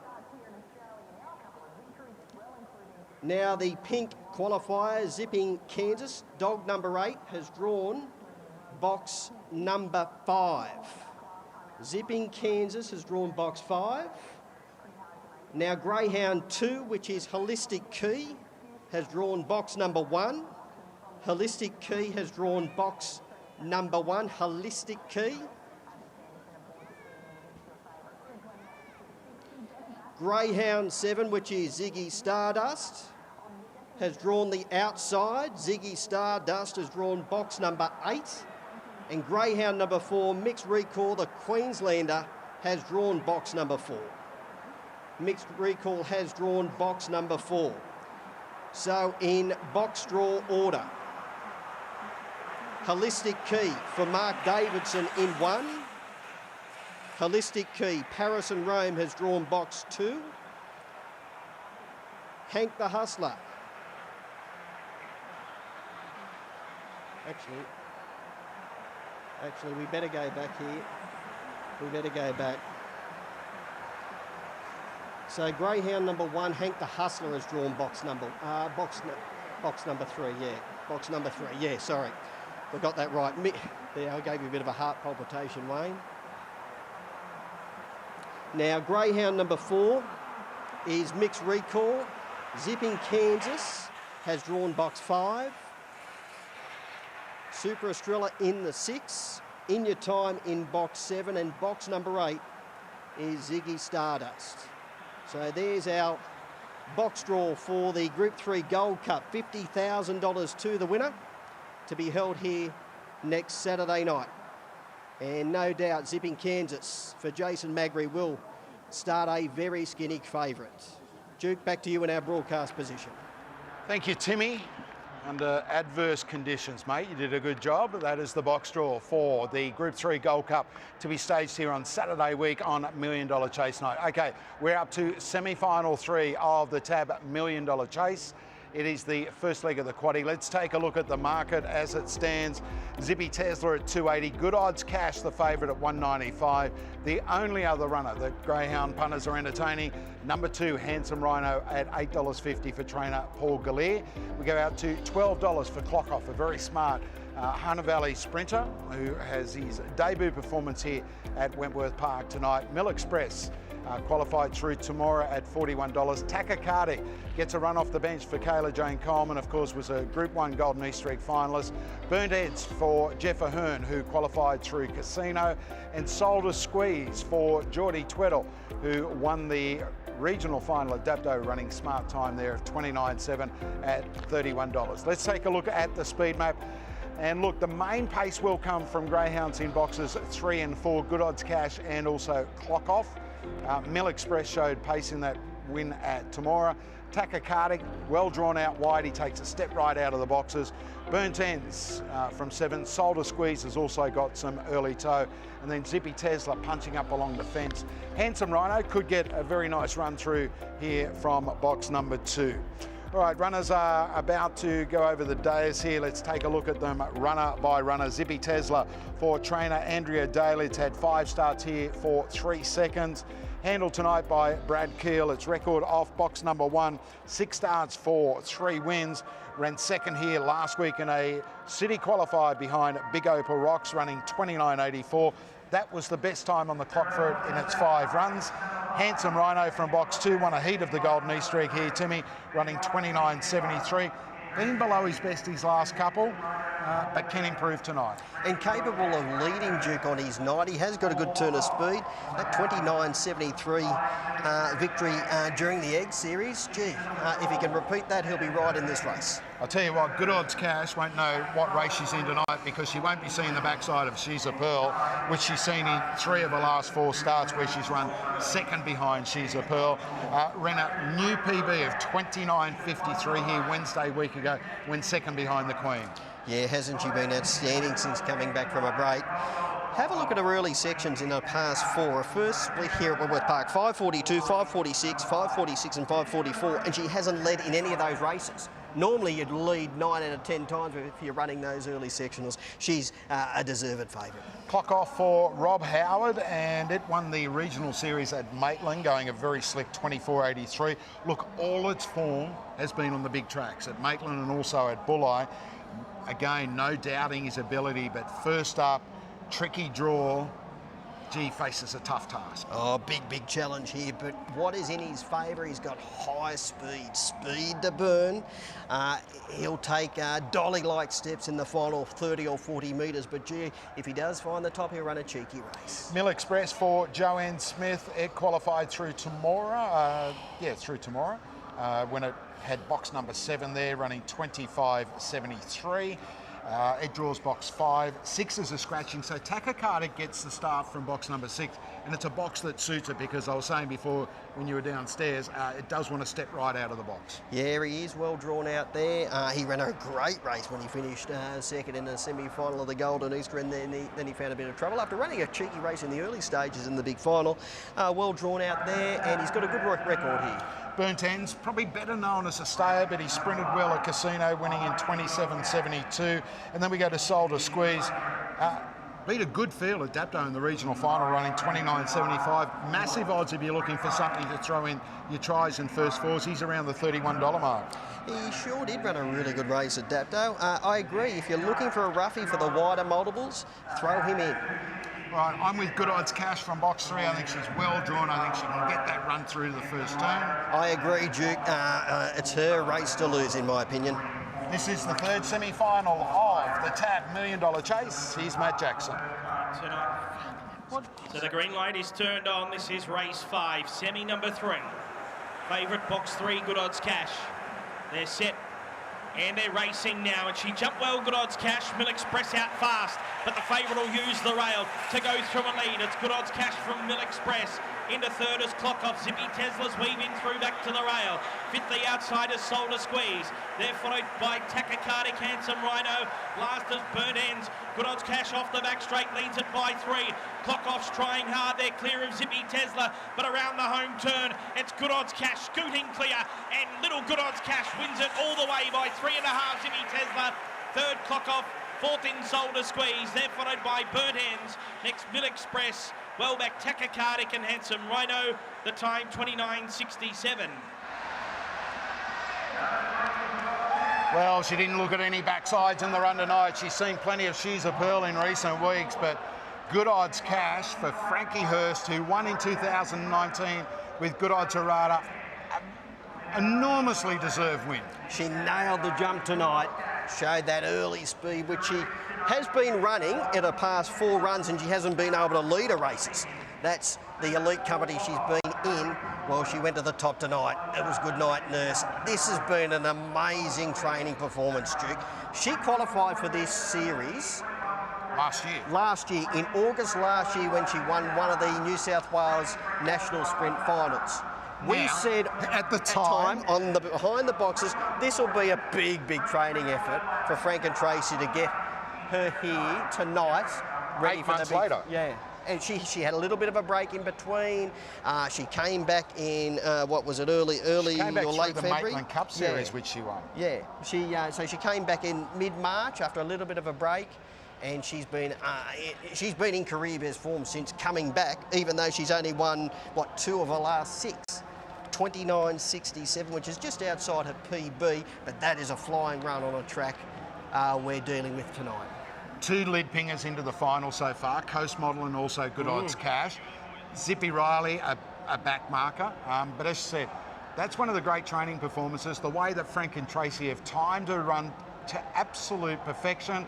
And trackside, here's Frankie Hurst with Mick Cowley. Frank Hurst, congratulations. Another one through to $1 Million Chase Grand Final. Finally got a box, and look what she does. Well, everyone in Australia knows how fast she can run, but you just can't do it off outside boxes, mate. That's just against them sort of dogs, because they all go the same to the first turn, and if you're out there, you stay out there. Mate, what's it mean? You've experienced the absolute elite in greyhound racing, winning $1 Million Chase. What's it like to get another one through to the final? Well, so far it's sensational, mate. I couldn't be happier, you know. I'd be silly to say anything different, wouldn't I? Mate, it's been a pretty good training performance with her. You know, she won that state championship back in August last year. She had her problems over summer. You brought her back, Maitland Cup, built her up to this, and now she seems to be really flying again. She's been going good for a few weeks, but you know, this was programmed for her. We set her for this race, and you know, I think there's a bit more in her yet. Mate, time's not important, it's about winning, but 29.6, you'd be happy with that? Oh, look how wet the track is. Of course I'll be happy. Mate, what will you do with her this week? Just take it easy, same sort of thing you did with Errata a couple of years ago? We don't do much with them between runs, like when they have hard runs like that. We normally slip them up our straight, or, you know, if we think they need it, we'll give them a 300 at Appen. You know, we don't do much with them. Now, which box would you like? 1. No hesitation. Good luck, and good luck later tonight as well. Thank you. Frankie Hurst there, Mick Cowley. You've got to love Frankie. He's one of the greats of the sport. And there is Good Odds Cash from box number 3. Plenty of pace shown there from Mill Express. But Good Odds Cash just came out. She got space. Look at the 2 there. Handsome Rhino. Look how far he wants to get off the track. She had to beat him out to get to the fence. And she did that. As I said, no backside of She's a Pearl tonight, Timmy. Out in front, running her own race, and we know that she is all class. Sure is, Duke, yeah. When she got that fresh air and was able to do what she can, we know she's capable of running those figures when she's out in front. She just got that room, and the big engine kicked in through that first turn, and she put them to the sword at that point of the race. And she's a major player in the big final. Can Frank and Tracy do it again? I tell you, the run of the race, apart from the winner, was clock off. I mean, Zippy Tesla's run past it in the death, but a young greyhound had his first start in 520 metres in top class company. Boy, oh boy, he's gonna start short odds. You know, when he steps around in a grade 5 here. Yeah, he's been about 5 1/4 at the end. You're right. He ran a bottler of a race, and he's only got upside. That run tonight in that field will do him the world of good, Duke, when he's meeting those good dogs up in class. Yeah, I dare say when he goes around at a 5th grade here, probably in the not too distant future, he'll go around at a skinny quote. Have a look at the sniper cam here, Duke. This bitch in full cry. What is she, about 26, 27 kilos? Beautiful to watch. Now, there's been a bit of a precedent as far as winners, trainers winning two $2 million chases. Pete Lagosiani, of course, won it with Mystic Ride and then Handsome Prince. Frankie won it in 2019 with Good Odds Errata. He has a finalist, and not only does he have a finalist, he has the fastest finalist today. Good Odds Cash runs 29.67 pace, $2.01. Zippy Tesla 130, Clock Off 250, and 4th spot went to number 8. And that first 4 there paid $101.80, and that was sold as squeeze. 3 semi-finals of the $1 million chase have been decided. 3 winners through, all from separate camps, and all, more importantly, all from 3 of our top trainers that we've got here in New South Wales: Jack Smith, Jody Lloyd and Frankie Hurst. Yeah, one of the big guns stepping out in the next semi-final, Duke. Will it be the first interstate greyhound through to the big one? Wow, she's fast for Curl Greeno. Or can we have another New South Wales greyhound? And if we do, it'll be half the field after 4 semis running. Look, I thought she'd be massively improved off last week because she had to make 2 trips to Sydney. She had a box-to-box trial and then she went around and led up. So she was back and forth to Victoria. Kel and Jackie are 2 of the very most patient trainers. $1.70, she's going to get favours from Billy Creek drawn beside her, who's an average beginner. She ran 28.93 at Sandown, winning the Group 3 launching pad. $1.70 for me, but is around rock bottom odds. It is, Duke. I wouldn't want to take the $1.70, though she might not be badly drawn with analysing underneath her, who is a Lidpinger speed. Billy Creek, no pace on her outside. Photo Man, Giles taken with his run here last week. He was really good, finishing 3rd behind Coast Model, who we've seen win tonight. He'll take a stack of benefit out of that run. But I don't think it's too bad a draw. But in saying that, I don't want to take the $1.70. It'll be interesting whether she does get out as we get closer to the race. Space Girl's got a ton of early speed as well. Not strong at the end of 5.20, but can reel off a very fast first section. Sure can, and she has been really good coming through the Gardens Regional Series, a 29.59 winner in the heat, and then she was gallant behind the Kennel Mate Connections in the big final at the Gardens. All right, runners are in the parade yard for race number 6, the 4th semi-final of the TAB $1 million chase. We're going to take a short break and come back with a whole lot more right after this. We hope you're enjoying our coverage, no matter where in the world you're watching from.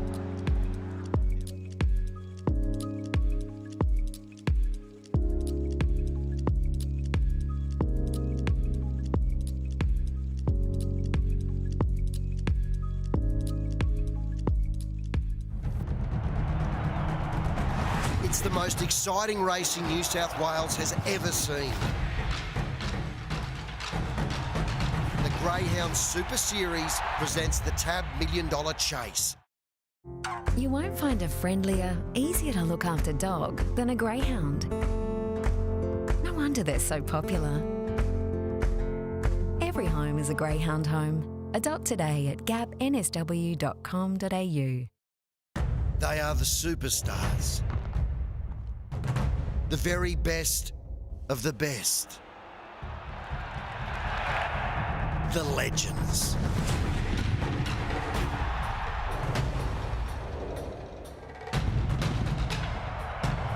In the most exciting racing New South Wales has ever seen, the Greyhound Super Series presents the TAB $1 million chase. Our Gap Greyhounds are really good-natured. The great thing about getting a new best mate from Gap is that they've all been carefully assessed and socialised with other dogs. They're actually couch potatoes, so they're great for families and working couples and work well with pets and home environments.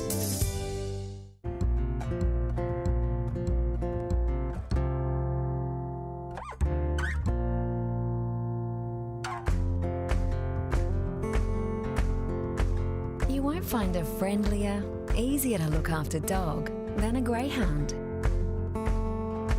No wonder they're so popular.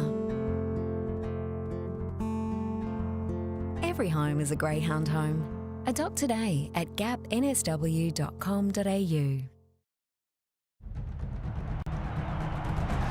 It's the most exciting racing New South Wales has ever seen. The Greyhound Super Series presents the TAB $1 Million Chase.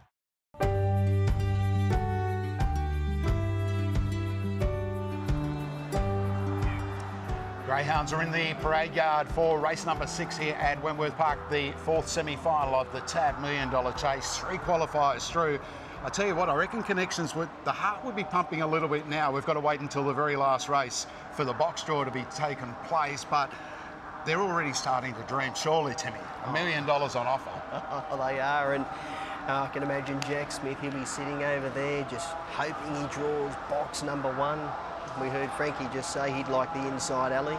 At this stage, it does look like there's going to be a lot of speed, Duke, in the final. A lot of speed. Yeah, and we're going to see a lot of speed coming up in the next race with the appearance of Wow, She's Fast, the Group 2 winner of the launching pad. Also took out the Phoenix back at the Meadows in December, 28.93, a near track record run at Sandown Park when winning the launching pad, $1.70, as I said, pre-race, or pre that break, Timmy. That's rock bottom odds for me. No doubting she's the fastest greyhound in the race. Led them up last week, but she'd been to Sydney. That was her second trip in a week. And as I was saying, Kel and Jackie are very, very patient with their greyhounds.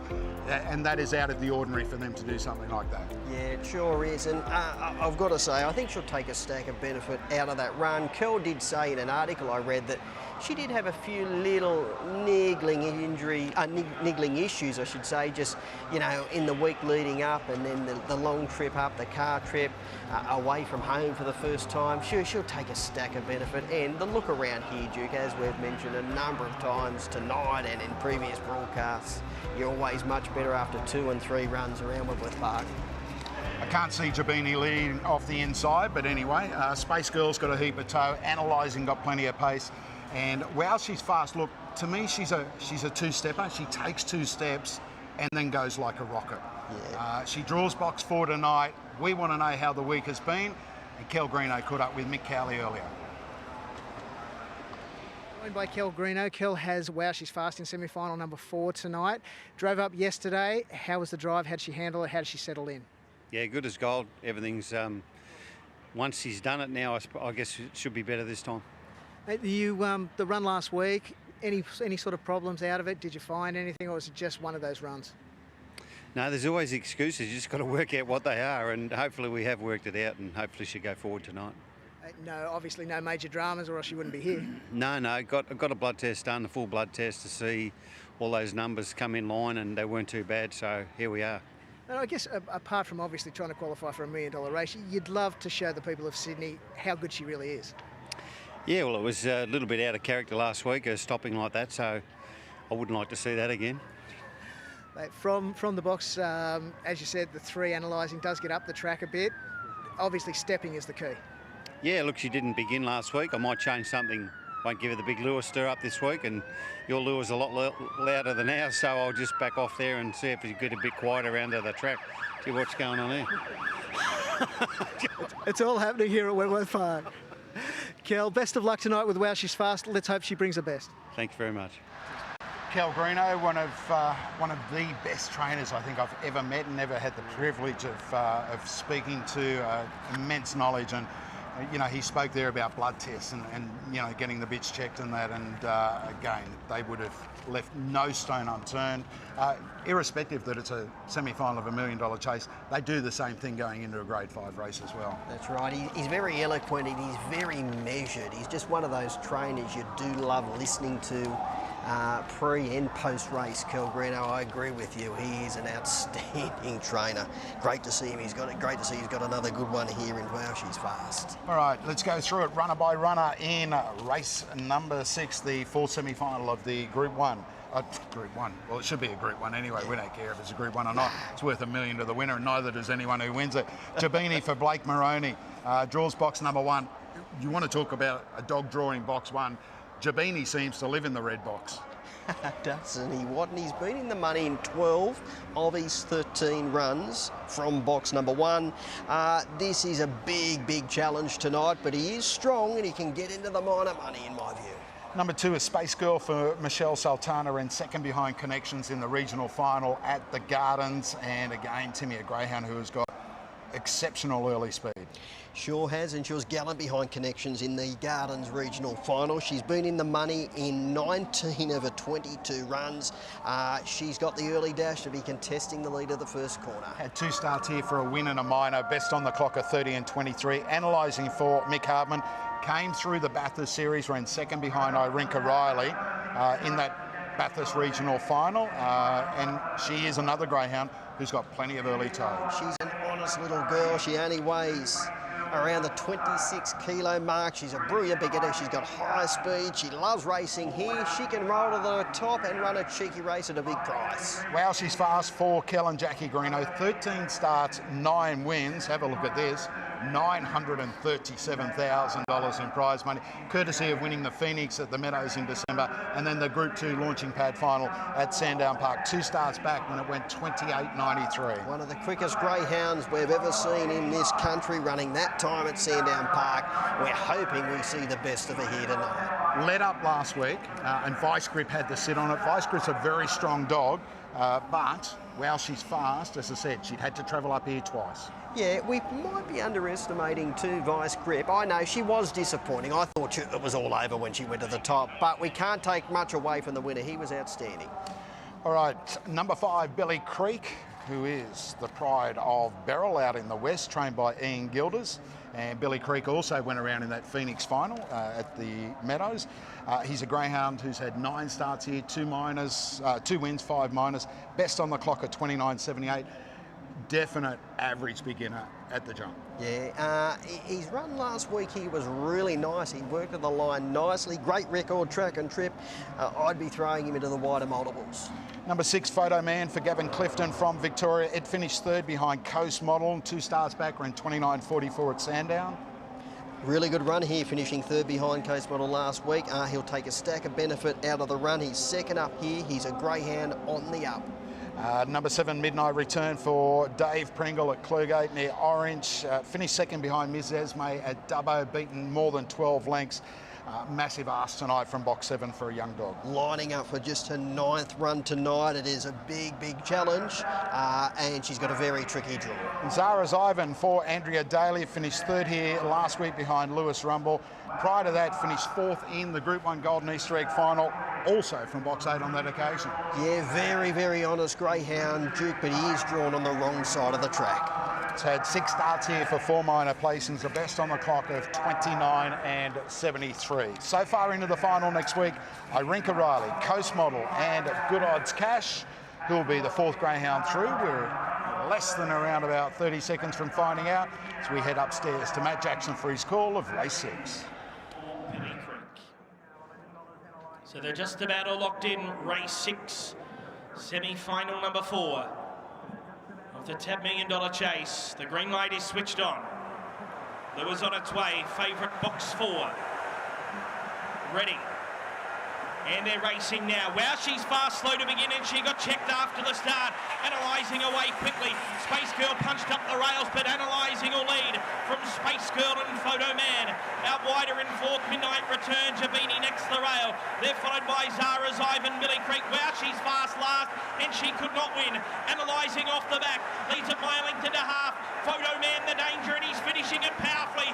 Photo Man's raced up to Analysing. He's taken the lead, and Photo Man drew clear. One by a length. Chapini rocketed through along the rail. Grabbed second from Analysing, and close up behind them, Billy Creek getting home.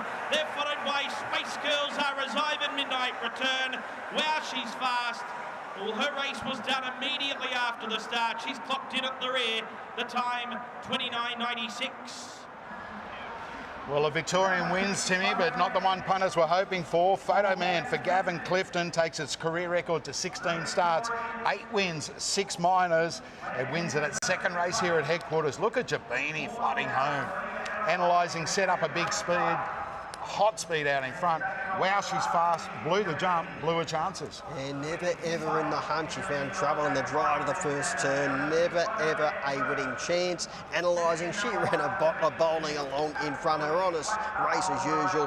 Photo Man, he's a progressive type, Duke. He was really good when he finished first up here last week.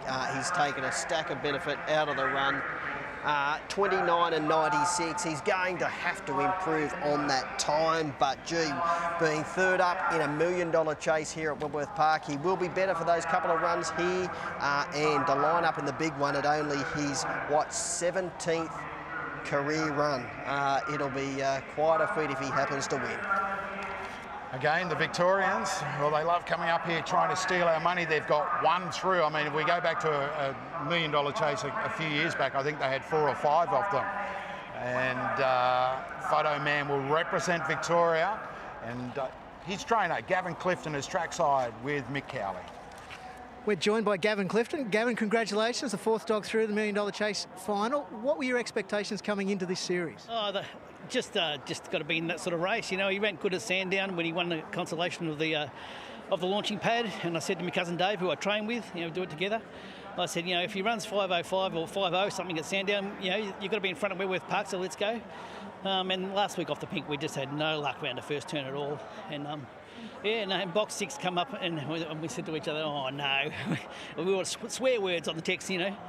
And but yeah, no, when you look at the form from all the other dogs, we knew if he'd come out all right, he'd be a bit of a chance. And you know, Kelvin Greenow's dog is, well, she's fast, super animal, and it's given us a hiding, you know, the last twice before we raced it. And I said, you know, hopefully we can go into consolation, and it'll be a $25,000 run second. But oh boy, what a buzz! Man, what a buzz to run to actually win and be in a chance at $1 million. What a joke! You know, the boys at work are all laughing at me, and I've got to thank my bosses, Peter, as well, because, you know, to get the day off, to get a couple of days off, it's so hard at the minute. And yeah, no, really happy. Yeah, couldn't be happier. Really, he's a super dog. So, Mate, you thanked your boss. What do you do for a crust? Yeah, I'm ultrasonographer, so I do ultrasound, and yeah. So, but yeah, my cousin Dave, he works pretty hard too on the orchard. He's an orchardist. So, yeah, no, but you put so much time and effort into it, and to get a good one like this, yeah, super happy, and yeah, just. Yeah.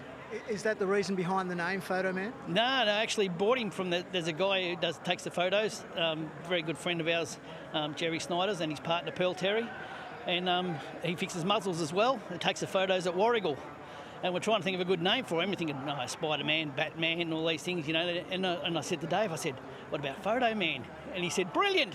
That's it. So he's the dog, and we bought a bitch as well. We called her Pearl after them both, and her race name's Catcher Pearl because she catches the dogs at Warrigal as well. So yeah, all a bit of a laugh and a bit of fun. Yeah. What's been your biggest success in a race? Probably years ago, a mate of mine, Johnny Westlow, trained a very good bitch of mine, Sonic Sadie, and we won the Oaks in the coursing down in Victoria, and yeah, that was super. But we had some good greyhounds up as well with David and I doing it together. We had Princess Pout in the final up here. And Destroyer as well, a very good dog for us. But this dog, I think he's the best that we've had so far. You've now got a 1 in 8 chance next week of winning $1 million. Do you dare to dream? Mate, yeah, no, I'm just so happy, mate. It's 10 grand to run last next week. You know what I mean? My biggest problem is probably going to be getting next Friday off to come back up again. Yeah, but no, Dave will be here next week as well. And there'll be a few family members hopefully come up and make a bit of a night of it. But there's no expectations now. Just to make a race like this, you know, that's the gold. That's the gold. Mate, congratulations. Hope you get the day off next Friday. Good on you. Thanks, Nick. Cheers. And Timmy Newbold, right there, is what greyhound racing is all about. The raw emotion from Gavin Clifton. He mentioned a good mate of mine in Johnny Westerlo, who's an absolute genius with the collar and lead. And Johnny and Carol, if you're watching, I hope you're doing well. But Gavin's, he'll be pinching himself for the next week, just believing that he's in the final. That is what makes greyhound racing so bloody good. That is one of the most enjoyable interviews I've seen for some time. What a personality. What about his boss, Peter? Good on you, Peter, for giving me a day. Hey, I don't think Gavin will need to worry about a day off next week. It's Saturday night. You've got the weekend off, Gavin, to come up and chase $1 million. He may not have to worry about a job if he wins the $1 million chase as well. That's a very good point.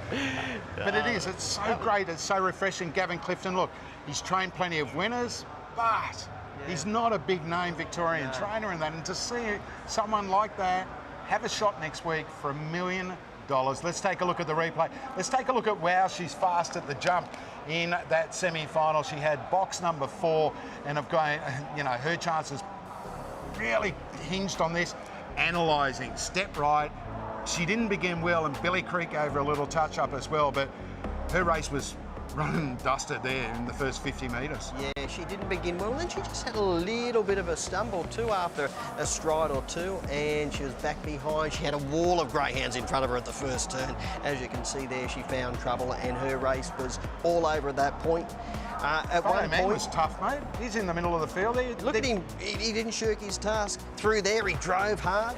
He got up on the outside of Greyhound 2, Duke, which was Space Girl. He had to work around her, and then he really had to dig in the latter stages. We know analysing isn't all that strong late, but he was really good late. He's a progressive type, and I think it is great to see Gavin get the runner in the big one. It sure is, and again, analysing for Mickey Harbin, there's wow, she's fast, checks off heels, gets galloped on from behind. Look, she is a much better dog than what we saw tonight. She's a better dog than a 29.78 effort here when finishing second last week behind Vice Grip, but tonight just wasn't her night, and punters, they'll be commiserating, and I commiserate with you. You take the shorts and, your race is basically done.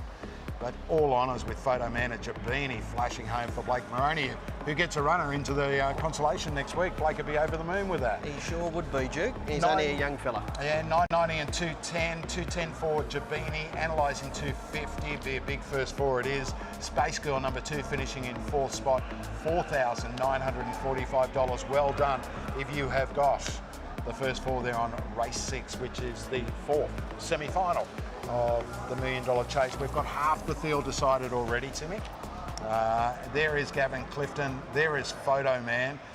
I'm not sure. Someone probably should drive home with Gav on the way home tonight, because I'm tipping he's probably going to be doing a little bit of dreaming, just pinching himself as well. But the fact that he's got a runner in the $1 million chase semi-final, final, I should say. Yeah, it'll be an easy trip down the Hume, Duke, going home, and what a good week he's got ahead. Do you think you'd sleep? I wouldn't. No, I don't sleep if I've got a dog in a $10,000 race. I don't know what I'd do about a dog in a $1 million race. All right, this is the race that most punters throughout Australia have been waiting for tonight. This is race 7 on the card. She is the undisputed queen of Australian greyhound racing at the moment. She is a pearl, winner of the Group 1 Golden Easter Egg 2 starts back. Ran a new PB of 29.38 here Wednesday week ago. She's been unbeaten since who knows when. I think it was it January when she got rolled in the National Futurity? Yeah. That was her last defeat. She's won the Temora Cup as well. $1.30. She is just an absolute lead pinger. Castle Warrior, again, touchy at the start. Midnight Jill drawn inside is not going to really worry her. Chase Me Honey, a bit of pace out in box number 6 now, gets a start. That's my guy, Aston Barak, who carved across from the pink last week and caused all sorts of carnage. Then you've got Opinions, who's not a noted fast beginner, and Modern Talking. You just can't see her getting led, and if she leads, you can't see her getting beaten. When she's running 29.3s or 29.4s up in front, she's unbeatable, Duke. Castle Warrior, who has got that dash drawn on her immediate outside, he runs a straight line. If he was drawn underneath her, you could maybe make a bit of a case, she's a tiny risk, but the way she's drawn, I can't see her having any worries at all unless she absolutely bombed the jump, and we haven't seen her do that. All right, let's turn the clock back 4 years. I was trackside. You were upstairs calling the race. Peter Lugogiani has a runner in the next semi-final in number 2, Modern Talking. This was the biggest night of Peter Lugogiani's life up until this time. And the runners are being called in. Midnight Starlet and Dinah Harper poke the bear Mystic Riot. Skywave, Azkaban, Big Butters, Jamela Jet. Life-changing moment awaits. Oh, hell no, these vessels are hard swells of, these vessels are hard swells of, which make us explode. Set. Racing, Skywave, Weldon, Mystic Ride came out running. She's charging to the lead. The leader, Mystic Ride, Jamela Jet cutting it down. Mystic Ride digging in. A dream, now a reality. Mystic Ride, brilliant.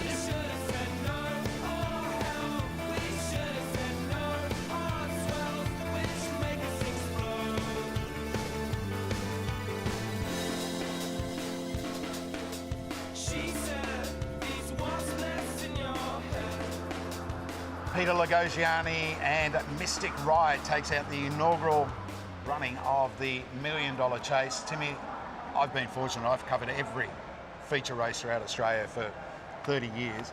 I've never seen unbridled emotion like that. Yeah, it was fantastic. As you mentioned, I was upstairs calling the race and just looking down and seeing Peter jumping up and down. I think I might have called him a madman, carrying on like... I've still got a bad back from carrying. But it was just great scenes. They're scenes that you will never, ever forget, and you'll go to your grave saying, no, I can remember that. I can remember it vividly that night. What a night, 2018, the inaugural running. And now we were hoping it'd get to the level it has. Back into that's we've got there quicker than what we thought. Yeah, as I said, I've been very, very lucky to cover Melbourne Cups, Australian Cups, Perth Cups, Golden East forever. I've never seen that sort of emotion from a winning trainer. And I know the money was big, but down the back straight, Peter said, "Who's in front?" And I had to tell him it was him. And you know, it's just I remember it again. I remember it, Frankie. I remember Pete again winning with Handsome Prince. And will it be She's a Pearl in 2022? There she is with handler Paul Mills. She wears the blue rug tonight.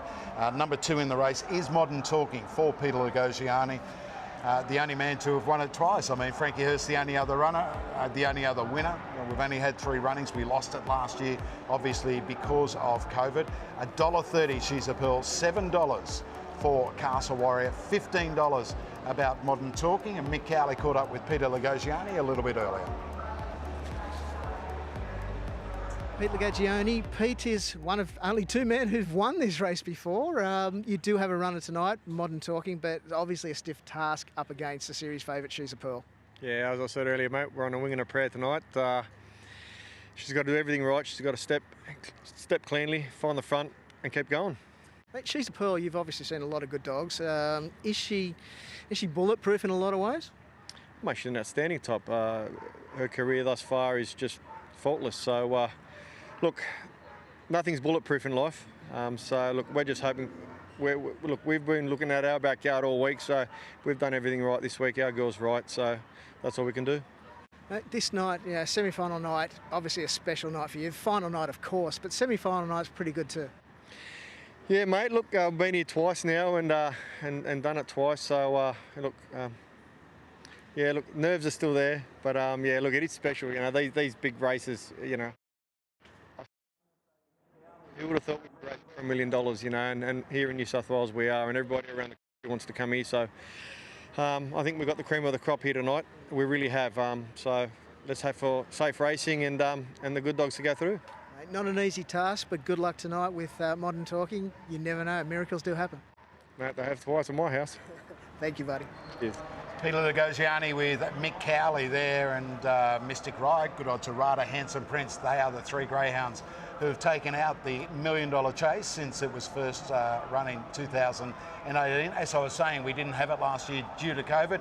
So in 2022, we have got 2 runnings of the $1 Million Chase. Let's take a look at She's a Pearl winning the Group 1 Golden Easter Egg. It was 2 starts back for her. Box 5, Lewis Rumble from Box 1 leads.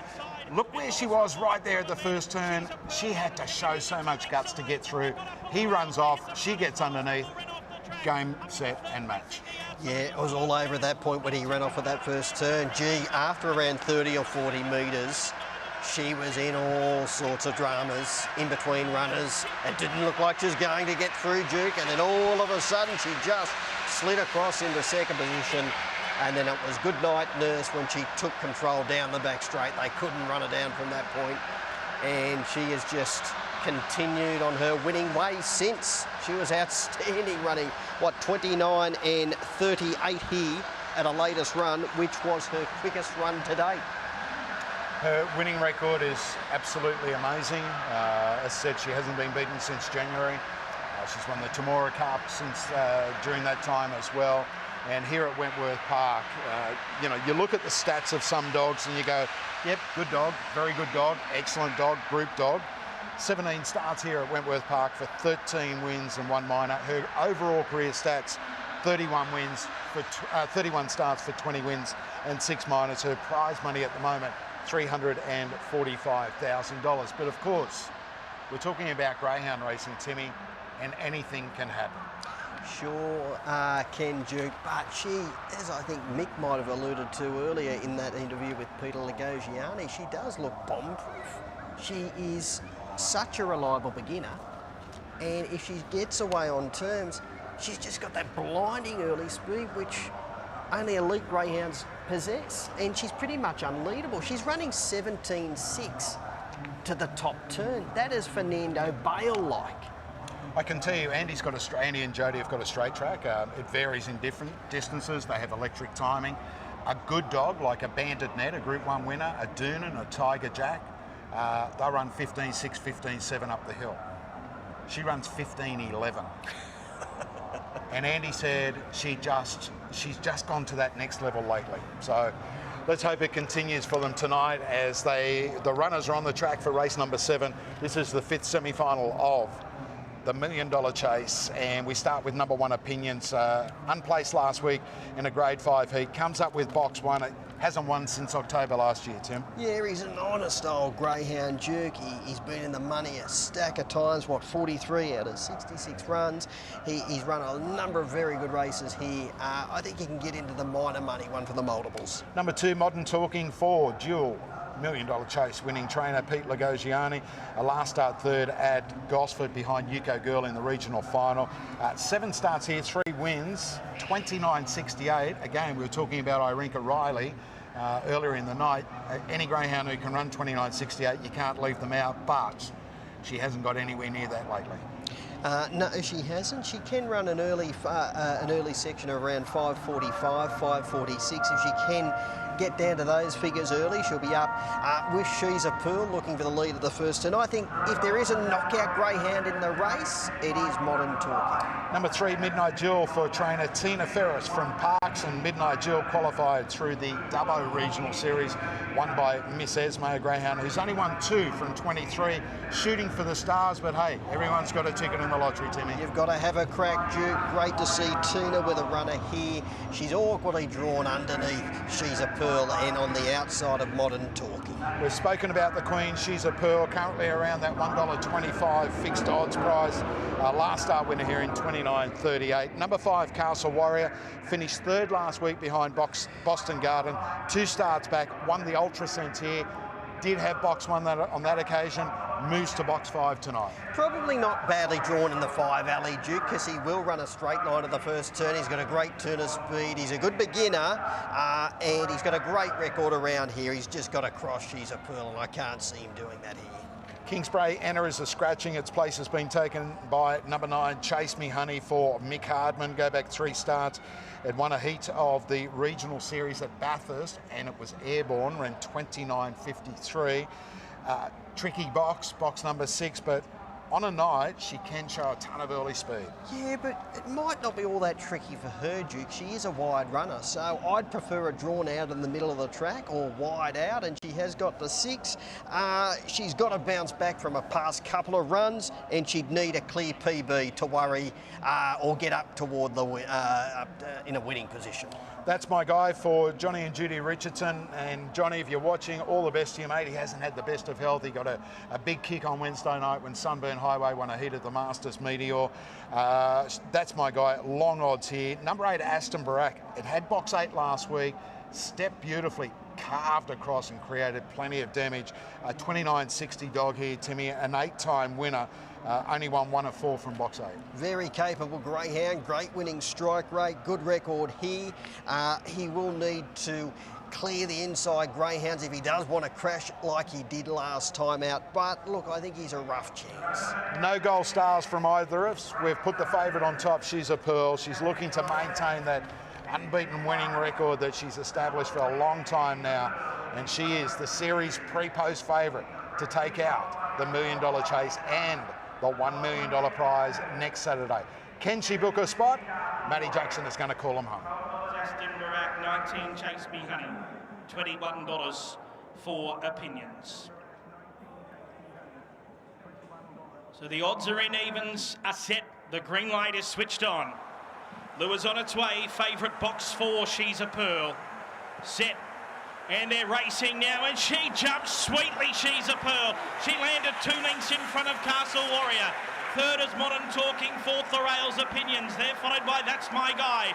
Well back is Chase Me Honey, then Midnight Jill and Aston Barak, but it is She's a Pearl in full flight off the back. She opened up by 7 on Castle Warrior. They're followed by Modern Talking and Opinions, but around the home turn on a night full of stars, She's a Pearl is brightest of them all, and she dazzles again. She's a Pearl by 8, Modern Talking. Photo third, Chase Me Honey or Castle Warrior. They're followed by Opinions, Aston Barak, That's My Guy, and Midnight Chill on a slow track, 29.30. That is a statement and a half.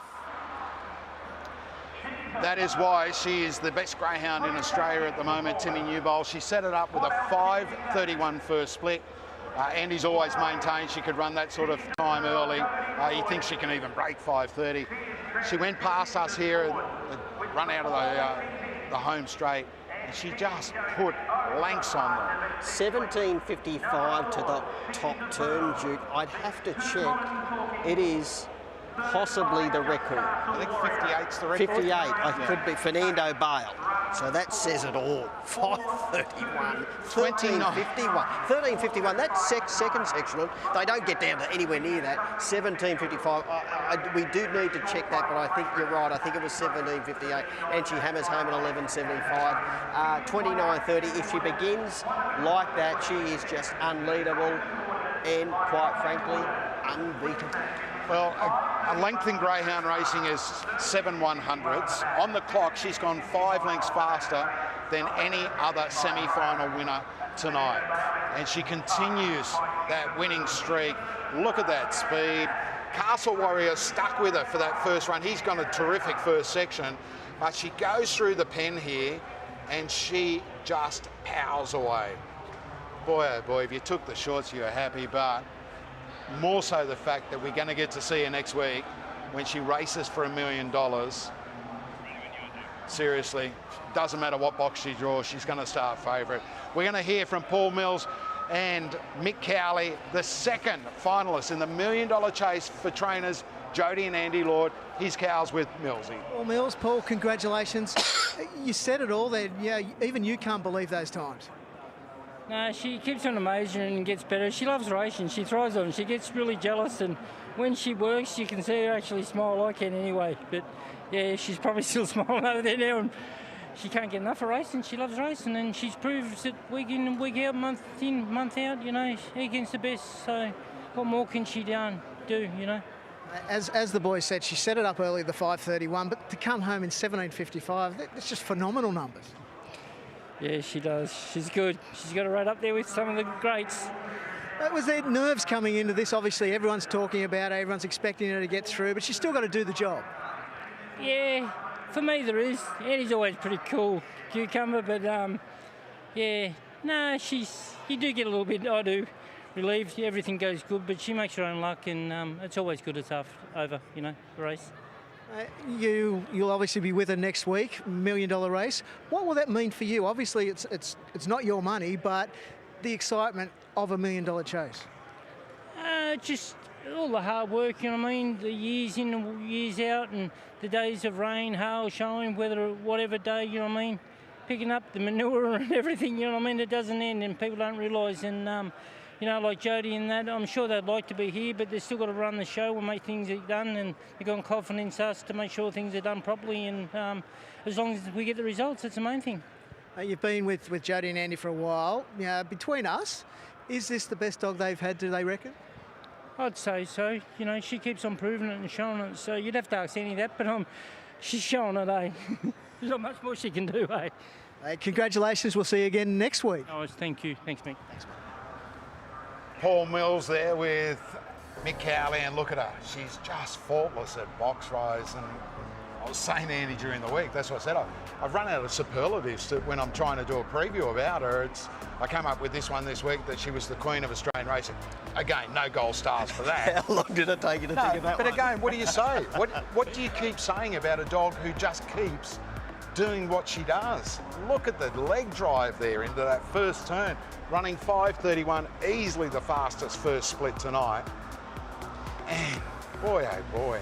She just continues to nail the jump, Duke. And when she's nailing it like that, she's just unleadable. And that 17:55, that is equal of Fernando Bale's record. So he ran 17:55, the night he ran 29, I think 27. So that's what she's running. Fernando Bale-like sectionals, and many believe he's the best greyhound we'd seen in the past 30 and 40 years. And running it on tracks better than this, because I still maintain this track is nowhere near a good track. I know it's stupid, might sound stupid to say when they run 29:30, but it is not a good track. We heard Frankie Hurst say before, it's a slow track. Yeah. Boy, it's mind-boggling. It's mind-boggling. What would she run if she turned up in daylight conditions here? We heard Millsy say before that, you know, she's a very jealous greyhound. Andy was telling me a story during the week where, you know, whenever they go racing, she gets filthy.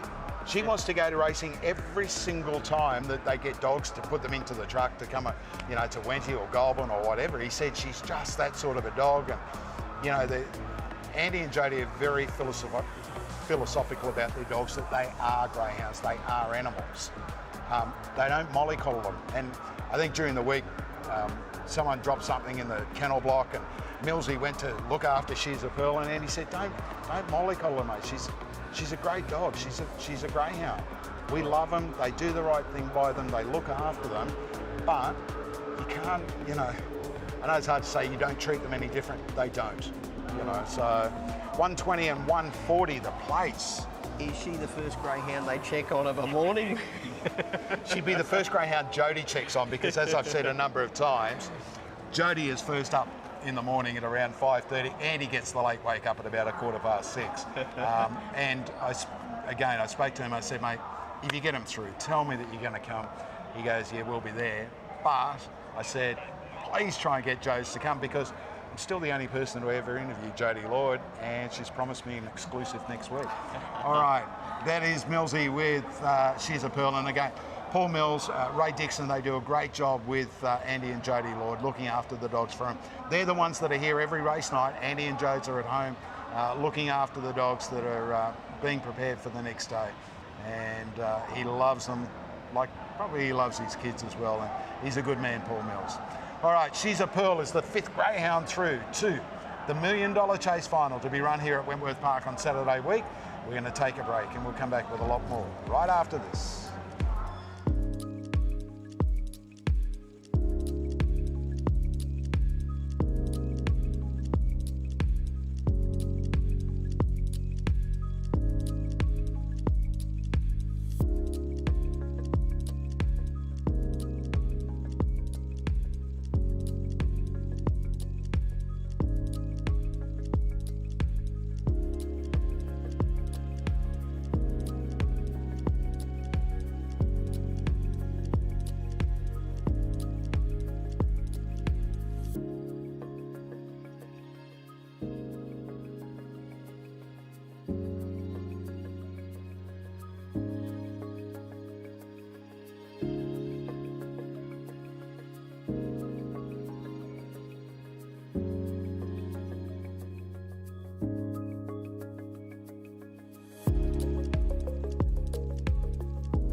It's the most exciting racing New South Wales has ever seen. The Greyhound Super Series presents the TAB $1 Million Chase.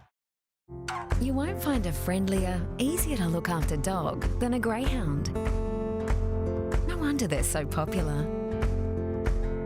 Every home is a greyhound home. Adopt today at gapnsw.com.au.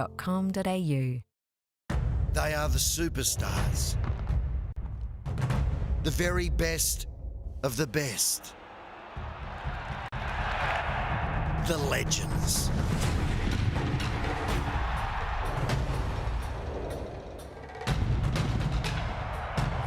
In the most exciting racing New South Wales has ever seen, the Greyhound Super Series presents the TAB $1 Million Chase. Our Gap Greyhounds are really good-natured. The great thing about getting your new best mate from Gap is that they've all been carefully assessed and socialised with other dogs. They're actually couch potatoes, so they're great for families and working couples and work well with pets and home environments.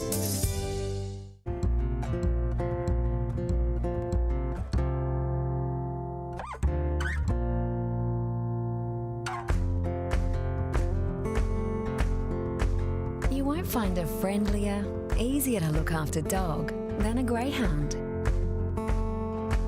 No wonder they're so popular. Every home is a greyhound home. Adopt today at gapnsw.com.au.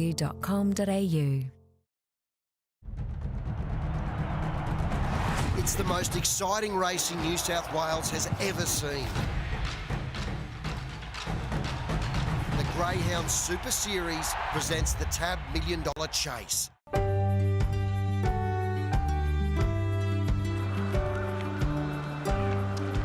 Welcome back to our showcase coverage here on $1 Million Chase semi-final night. We're up to race number 8 on the card, which is the 6th semi-final of the chase. It's worth $1 million to the winner next week. What more do you say about She's a Pearl? Again, I'm lost for words. I don't know what to say anymore. We've run out of superlatives, Duke. She is the darling. We haven't said darling. The darling of greyhound racing. How long did that take you? Did you think of that during the break? It's better than the Queen. Please. You took all week to come up with the Queen. Geez, you've turned nasty, haven't you? She's a Pearl will start favourite next week. No matter what happens in the next 3 semi-finals, She's a Pearl will start favourite, no matter what box she draws. I'll tell you the box Andy probably doesn't want, which may surprise you. I know. Box 1. Yeah, I think she's better, probably 3, 4, 5 than box 1 or 2. All right, we've got greyhounds from all over Australia competing in the semi-finals. Vice Grip won the Perth Cup. He's been in the care of Johnny and Minnie Finn for trainer Adam Smithson. And Mick Cowley caught up with Minnie earlier tonight. Joined by Minnie Finn. Minnie has been looking after the West Australian Vice Grip. Box 3 tonight. How has the week been for Vice Grip? Yeah, no, it's been real good. We've just done what he always does, just free gallop him at home, and he's a very happy dog tonight, and he's well boxed. You would have spoken to Adam after last week's win, which caught a few people by surprise. Was Adam surprised at all, or he was pretty happy, obviously? Yeah, no, he was very happy. He knew the dog was a strong dog. He just had to get in the race at the right time, and he did last week. I guess that's the key again tonight. He's got to get into the race early.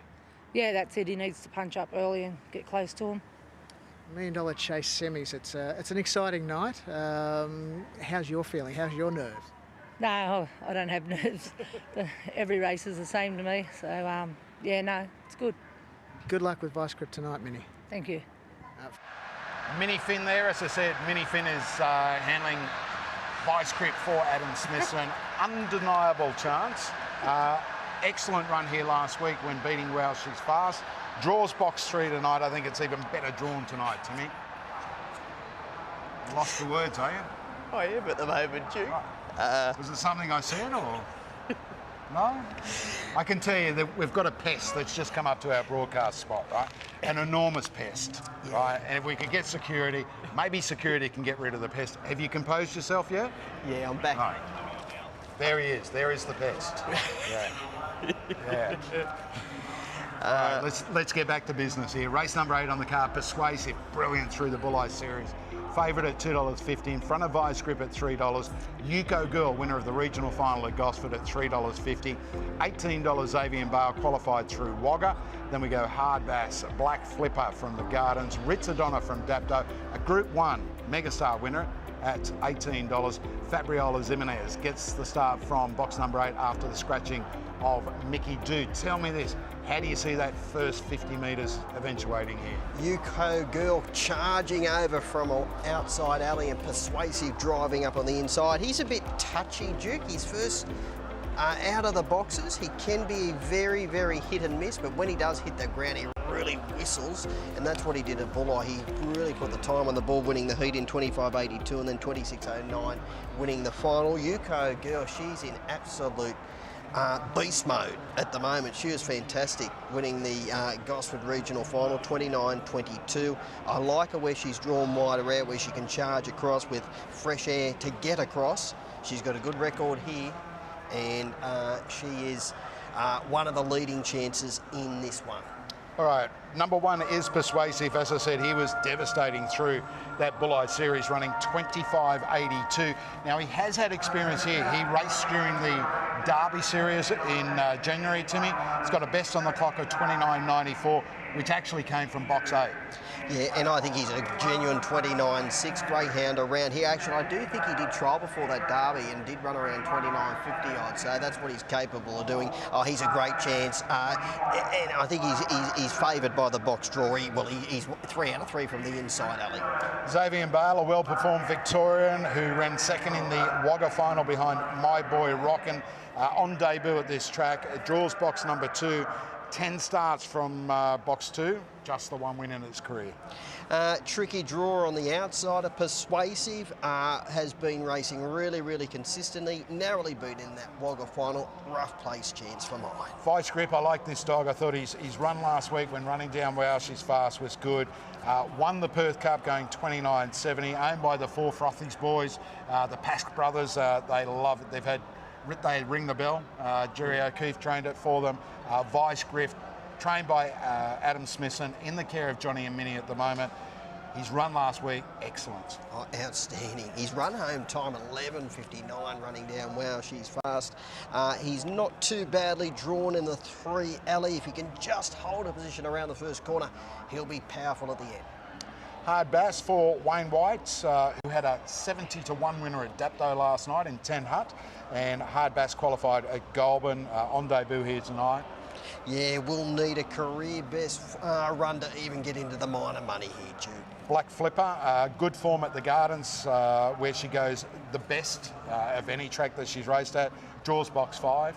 Yeah, it's hard to see her getting across here. She'd have to lead to finish in the money.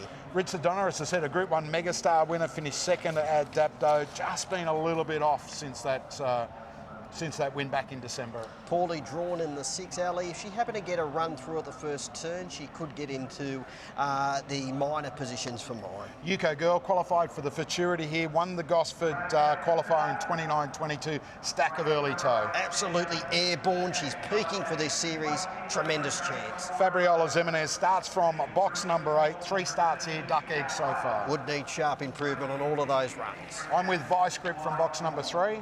And I'm in the corner of Persuasive, who's drawn the rails, Duke. Okay, this is semi-final number 6 of the TAB $1 Million Chase, who will race their way into the final next week. Matt Jackson will tell us. Well, she's fast here last weekend. He will get his chance from box 3. 370 Yuko Girl out wide. Green light is on. This is race 8. Favourite the inside. Racing now. Persuasive a touch slow. Vice Grip out quickly. Yuko Girl showing speed into the first turn. Something had to give. Vice Grip got checked, but he still found the lead. Black Flipper got up and he's inside, and they go together to the back straight. Fabriola Jimenez only a length away, third, and Ritzadonna running on the middle. They're followed then by Persuasive. Well back in the field, Xavier Bale, Hard Bass, and Yuko Girl. They come to the home corner now. It's Fabriola Jimenez grabbed on the rail by Ritzadonna. Ritzadonna spread through, and it's the Megastar winner, Ritzadonna, who races into the $1 Million Chase final. Beats either Black Flipper or Fabriola Jimenez. They're followed by Vice Grip, Xavier Bale, Yuko Girl. Persuasive back towards the end of the field with Hard Bass, but that was a Dodgem Cars race. 30 and 29 the time, and it's Richest in an upset win. Good description there. It was a dodging car. It was a smash 'em up derby in the run of the first turn, and just as we thought that Vice Grip was going to get through and get to the front, he was dragged down, taken off, and down the back straight. You could see Richest making her way up along the fence, and she was just way too strong. The time tells the tale. 30 and 29, 6, 5, 9 and 3. Richest beats Black Flipper. Fabriola Jimenez runs third. Vice Grip, desperately unlucky, finishes in fourth spot. Yeah, desperately unlucky, Duke. He's really strong. If he just got to the top unimpeded, it was all over. It was a mad charge in the early stages. 4 greyhounds, I think, across the track at the judge on the first occasion. Persuasive, the Railsy, Duco Girl, Zaven Bale and Vice Grip. Look, he's trying to get across, and that, look at his back legs taken right out from under him, Duke. He lost momentum, and that's where Fabriola Jimenez got up on the inside, working to the back to go to the top. But look at Richest. She's back, what, 5th there, Duke? 3 off the lead. Yeah. Very hard to beat if she got the run. All right, trained by Mark Gatt. Handler Johnny Fitzgerald is with Mick Cowley trackside. John, congratulations. Mark Gatt's just a freak of a trainer, isn't he? He's been going great. And you know, he sets the dogs up and he gets them going good. That's the main thing. And she's just a great little bitch, and she's been, consistent. She's already a Group 1 winner. So, yeah, we're in there. The time's not the best, but we're there. We're there. Mate, times don't matter tonight. It's all about winning. Yeah, it's all about getting to the big race. We can't be at home and when we're here. That's the main thing. Mate, you said she's a really consistent chaser. She kind of went a little bit off the boil after that Megastar win, but the last couple of runs have been consistent. Yeah. She's always running into a place. If she gets through on the inside, she's a mad rail and a really good chaser. She likes to run dogs down. When did you think, hang on, I'm a chance here? When they went through the catching pen, I could see her sneaking through there. I said, just get a run through. And then she pushed the 9 out, coming through here, and got right underneath him again. She just won't leave the rail. Is Mark here tonight, or he didn't make the trip? Me and Daniel. His right-hand man, Daniel, he left the duties to us tonight. Mate, he came up on Wednesday night for the Masters. He obviously thought he had a good hope. He had a couple of winners. He mustn't have given her much hope. No, we did give her a chance. But geez, they're hard fields all the way through. You have to win. You're a 1 in 8 shot at $1 million bucks next week. Congratulations and good luck next week. Thanks very much. Johnny Fitzgerald handling Richest for trainer Mark Gatt tonight. Here's the early stages, and look at Persuasive off the inside. Just wants to get right off the track. Drags down Vice Grip. There's Richest. She handled herself really well to get across from box 6, Timmy. Sure did. She actually became better what she normally does. Yeah, she did actually, Duke. Look at her hair. She's even just pushed off the track and look at it. Actually, I didn't see that in the run. Neither did I. Wow. And then she found the inside, and at this point in the race, she only needed to get the runs, and she was the one to beat, because we know how strong she is, and the runs presented on the home turn or down the side. Have a look at the run of Black Flipper. Right? Was 4 behind Fabriola Jimenez and comes, I think it's run 29.38 at the Gardens, getting beat. Ran second in the Gardens final behind Connections, but it was a smash-up dodge and derby at the first turn there, and Persuasive and Vice Grip, they bore the brunt of it. There's Richest poking up along the fence, and as you said, you were just sweating on her getting that run through on the top turn. Yeah, and when she did, it was all over. Great to see Mark Gatt. He's one of our leading trainers here in New South Wales with a runner in the big one. No doubt Daniel, who is, basically a co-trainer. There's the thumbs up from Johnny as he walks back. And Frank Gatt, he'll be sitting at home, proud as punch. Frankie won the National Derby with Hahn Bale. Yes. Way back in when. What, 94 or there? No, it was later than that. It was, I was doing the catching pen, so it was 99 or 2000 maybe, because I had Frankie on as a guest when he won the Derby with Hahn Bale. But she's homebred, Duke, so that's just that little bit extra thrill, I guess. A homebred greyhound getting into a big one like the $1 Million Chase. Of course, we know she's already a Group 1 winner in the Dapto Megastar. So look at the first four there, $14,247, 6, 5, 9 and 3, and as the great PA used to say, and a block of flats at Bondi as well if you got that. You know what, you deserve every little bit of that 14 grand if you were able to get that first four. Right, Because, look, that's the first real blowout as far as times are concerned. Every other runner had gone, sub 30 seconds obviously, but such was the race and the way that it was run and the trouble that it was 30 and 29. We know she can go much quicker. Her chances of finishing on the podium depend on the box draw. Yeah, hinge on drawing box 1, 2, 3. 6 down. 2 to go. Only 2 more finalists. We got the box draw after race number 10, which you're going to do. Hopefully this one will go a little bit smoother than Hopefully I get a little more assistance from those downstairs when it does come to the next one. Stop blowing up. We're going to cover that live, by the way, so don't leave our coverage. I've only just settled down. You will see it live here on our special showcase presentation on thedogs.com.au. Welcome to all our viewers right around the world. We've had emails and Facebook messages from people in various parts of the world. We hope you are enjoying our coverage. There is the early market for race number 9, the favourite, Lewis Rumble at $2.30. He had box 1 in the Golden Easter Egg final. He ran off at the first turn, he came back and he won here last week in very smart style. All right, let's wind the clock back once more. Of course, Frank and Tracy Hurst, they've already qualified good odds cash for next week's $1 Million Chase final. If we go back to 2019 for the Hurst, it was a night to remember.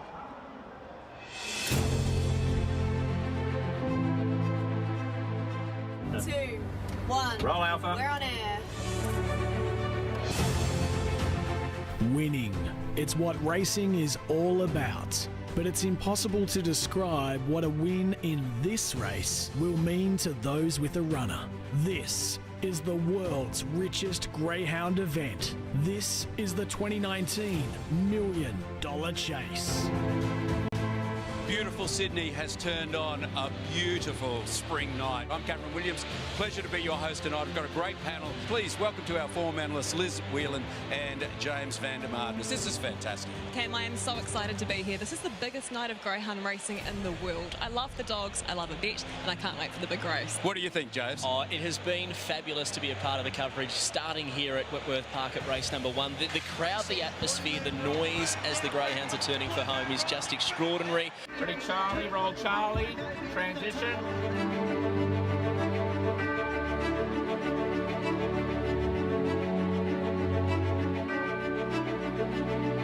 It is fantastic to be here on $1 Million Chase night, and that's Cheryl Murray, who had a dog race earlier, a veteran dog that really is a wonderful sight to see.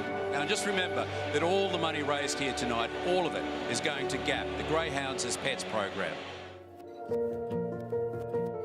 We knew we wanted a greyhound. Greyhounds as Pets up at YE had a great range of greyhounds. We reached out and organised a time to go up and meet with some greyhounds based on what we wanted in our life and then also what dog would fit into that as well. And we went up and met a few, and it was the hardest decision, but when Maya came out, it was just love at first sight. We're almost set up for the parade for the 2019 $1 Million Chase, and it's time for final thoughts. Richest race in the world. Who wouldn't want to win it? You know, I do. You know, not for the money. The money's, you know, part of it, but you know, the prestige is worth more than all the money you can get. All set. Ready. Racing. Get a Gizmo. Began brilliantly. Good Autorada came out running. Shiver Shine charging down the outside. Good Autorada led. Shiver Shine moving up on the outside. Good Autorada by 2. Shiver Shine tries hard. 2 to get a Gizmo. They swing. Good Autorada in the lead. Shiver Shine can't get there. Good Autorada will win the $10 Million Chase over Shiver Shine. Get a Gizmo. Then Flying Bazafalo by Pindari Express. Then Jimmy Casey, Kurt Lee, Black Opium at the tail. They've run around 29.3. Good Autorada for Tracy and Frank Hurst.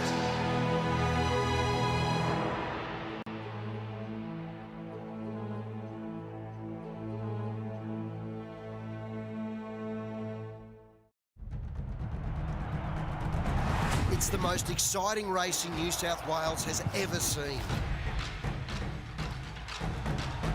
The Greyhound Super Series presents the TAB $1 Million Chase. You won't find a friendlier, easier to look after dog than a Greyhound. No wonder they're so popular. Every home is a Greyhound home. Adopt today at gapnsw.com.au. They are the superstars. The very best of the best. The legends.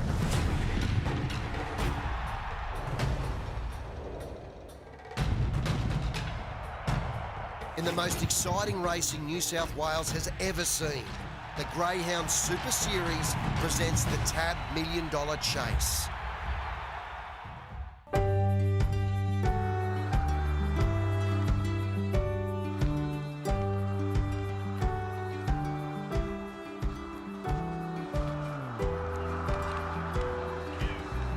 Race number 9 on the card is the 7th semi-final of the $1 Million Chase. We've got 6 finalists through to next Saturday night's big one.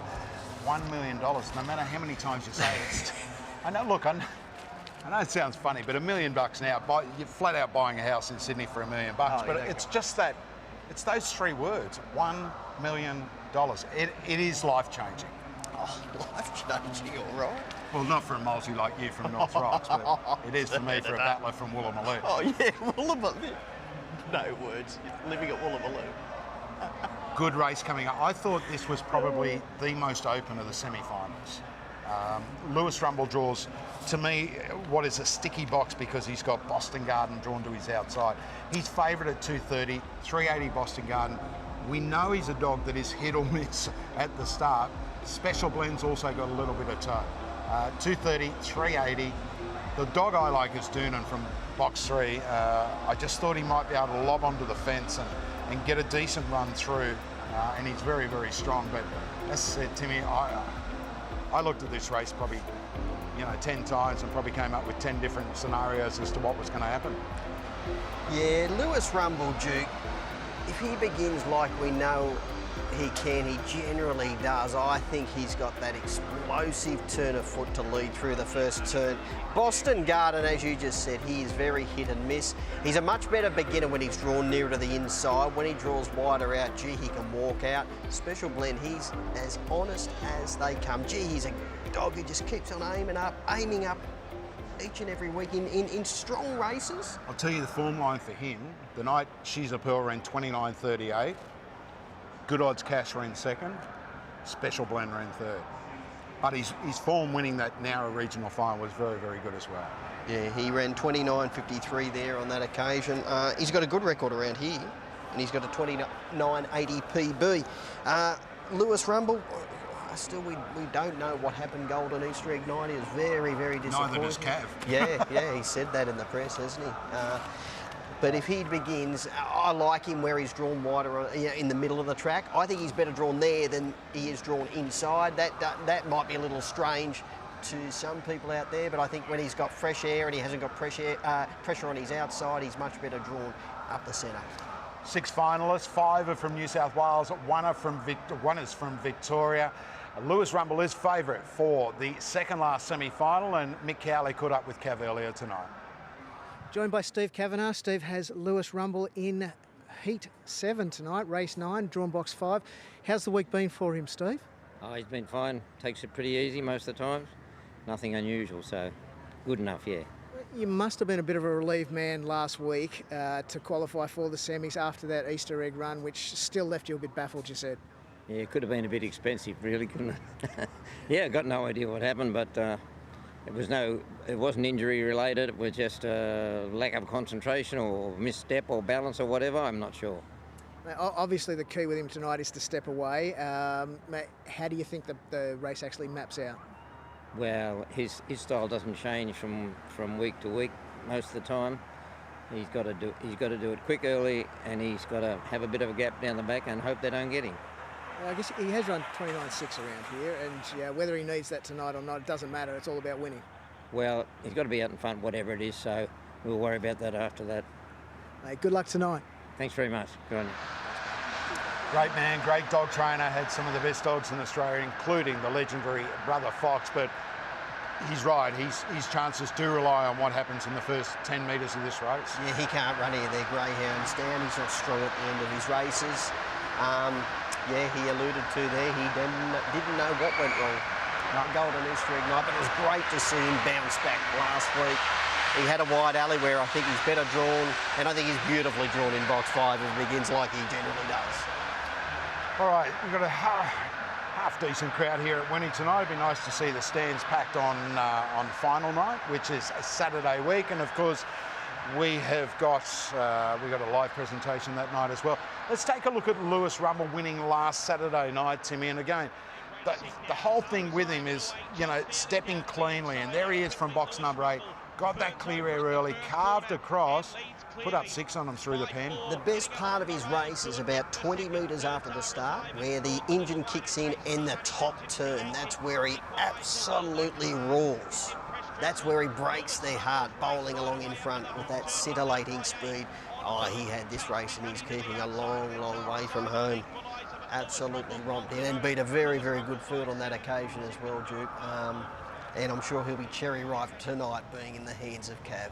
He's 29.61, actually came in the heat of the New Sensation last year, and his form through the heat and semi-final of the Easter egg was good without putting time on the board. So I guess if you're looking forward into next week, that's where, you know, his chances probably are nullified in the sense that he hasn't put that big time on. He's won nearly $250,000 in prize money, and I do know Steve knocked back a number of pretty big offers after he'd had maybe a handful of starts earlier on in his career. So that decision's certainly vindicated now, Duke, with what he's gone on to do since, and racking up almost 250 grand in prize money. All right, second last chance for runners to qualify for the $1 Million Chase final next week. Number 1, the red, is War Weapon for Nev Brown. Comes off a 29.76 win at Nowra, ran behind Special Blend in the qualifier there. Having its first start from box 1 tonight at start 17, Timmy. Yeah, Nev's had a big week. He won the Nowra Puppy Classic last Saturday night. Look, from an inside alley, he's a capable type, but a rough place chance for mine.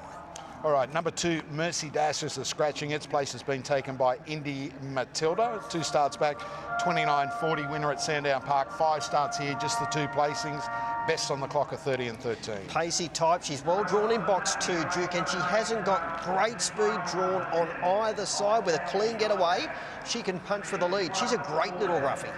All right, the greyhound I like is number 3, Doonan, trained by Jodie Lord, looking to make it 3 finalists next week. Doonan, a good third last week from box number 7 behind Big Opal Rocks, running 29.84. All 9 of his career starts have been here, 5 wins, 2 minors. Best on the clock at 29.71. Young dog on the rise. He's well drawn down nearer to the inside in box number 3. Lacks genuine dash, but he's very strong at the end. Number 4, Special Blend. We said that form through Nowra was good, but even better was that run behind She's a Pearl. He was beaten 6 lengths, but she towed him up tonight by 6. Yeah, he's an honest old... Well, he's not an old dog. He's an honest toiler. Good record around here. PB 29.80. If there is a knockout, Special Blend for mine. Lewis Rumble, your banker, and Lewis Rumble from box number 5. I can tell you, Timmy, he's had 6 starts, 4 wins. I know you're not as big on boxes as what I am, but here at Wenty, 7 starts for 4 victories. Yeah, great record here. Well drawn in the middle of the line for mine with his racing traits. Clearly the one to beat, in my opinion. Boston Garden for Jeff Britton in Victoria. Back to its best here last week. Had box 4. Showed good early pace, ran 5.41 to the first mark, 29.81, just outside its PB. Very good dog. Good win here last week, but he's very touchy at box rise. He needs to begin cleanly tonight to be any chance. From box 7, Electra Little for Brad O'Neill, all the way from Wellington in our Central West. Ran third behind Casual Glance in the Gunnedah qualifier. Fantastic for Brad and Connections to have a $1 Million Chase semi-finalist, but he's got his work cut out tonight. And 8, the Pink. She's a hot shot. I was at Broken Hill when she won the Broken Hill Cup. She got up, well, she got to the front down the back straight and held off Teddy the Bear, a former New South Wales greyhound. trained by Troy Murray in the care of the Sultanas here for this campaign, but she's a hot shot, faces a tough task, but nevertheless a good trainer, a good dog, 19 wins, 35 starts.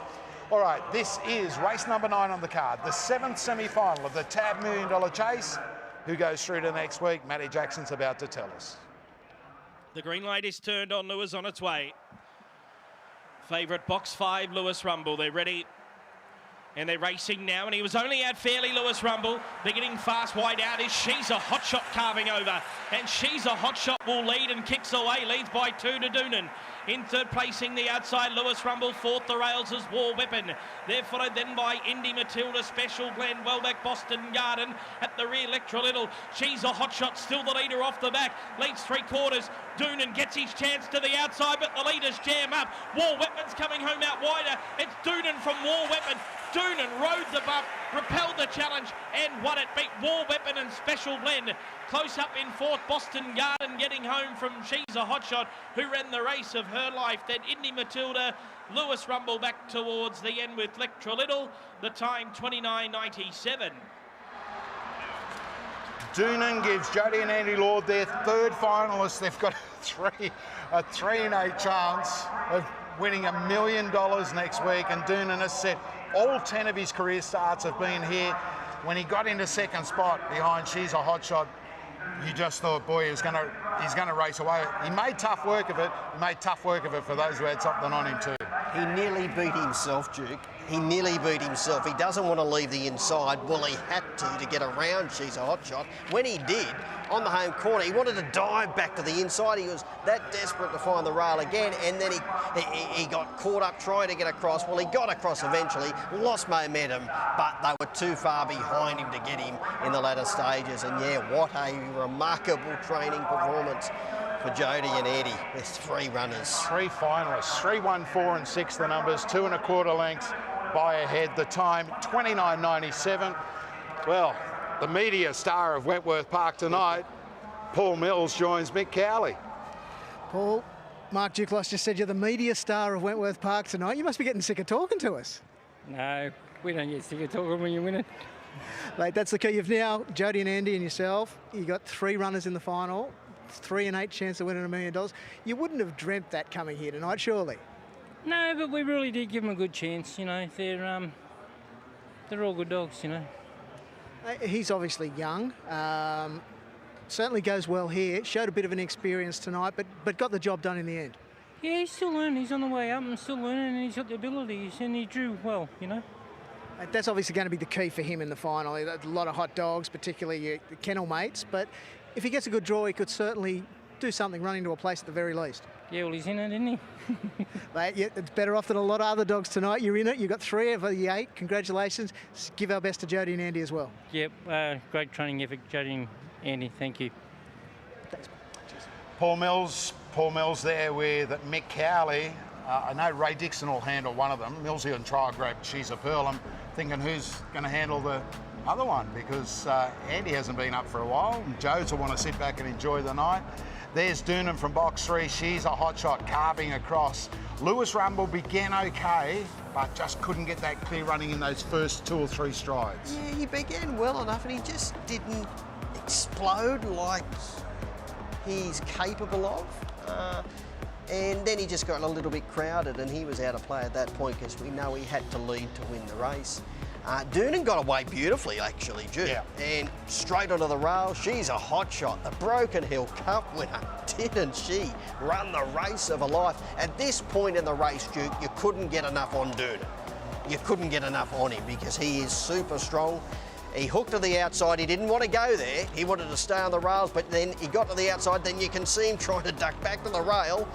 He almost got himself beat by doing so, but he got clear again after losing momentum and just a little too strong in the latter stages. We talk about trainers, and look, as I said, I'm lucky. I've got a great relationship with Andy and Jody and that, but they have just trained winner after winner after winner for the last 5 or 6 years now. And as I said, unless you know the work they put into it, you could probably say, oh yeah, whatever. But I'm telling you, they deserve it, like any greyhound trainer does, because it is a bloody tough gig. But to get to get three finalists into $1 million chase. Look at Millsy. He probably had to count them. Hang on, have I got the right number? We thought we'd have one. Lucky to get two, and now we've got three. Good on you, Millsy. Good bloke. As said, Ray Dixon, who also works hard for Andy and Jody. $5.80 and $2. God bless its little soul. Doonan. War Weapon $3.80. Special blend at $2.70. The try pays $183.20. The first four $2,227. 7 down, Timmy. 1 to go. And Connections will start favourite in the last event on the card after a very, very hot win at the Gardens. We were talking before, and Big Opal Rocks, who ran $29.64 here last week, $6.50. Am I missing something? No, I know he draws a tough gig, tough box, but seriously? No, I'm bewildered by the price, to be quite frank. Do It could give him a card across. Look, he hasn't got genuine burn to be right with the leaders at the first turn, but if he can balance up, you know, just hovering 3 and 4 deep through that first turn with clear air, he's really, really strong. Do It can nail the jump and carve across. Connections, we know, has got good speed. Daff's Ascend has been very well back, Duke, and I can see why, because well drawn in 2 underneath Connections, who's speedy and wide, and Daff's Ascend might get straight to second if she beats Sound of Silence out, which she is more than likely to do. So I can see why there's been a lot of money for Daff's Ascend in the last couple of days. I'm just blown away, a dog that ran $29.64 here last week in a qualifier, first run on the track. I know it had trialled here and trialled fast. Massive odds, and God give it strength for my all up in the last race, the last semi-final. We're going to take a break. We've got one more semi-final to go, one more winner to race their way into the $1 million chase final to be staged here next Saturday night, where a bountiful prize awaits of $1 million. More after this break here on our showcase presentation from Wentworth Park.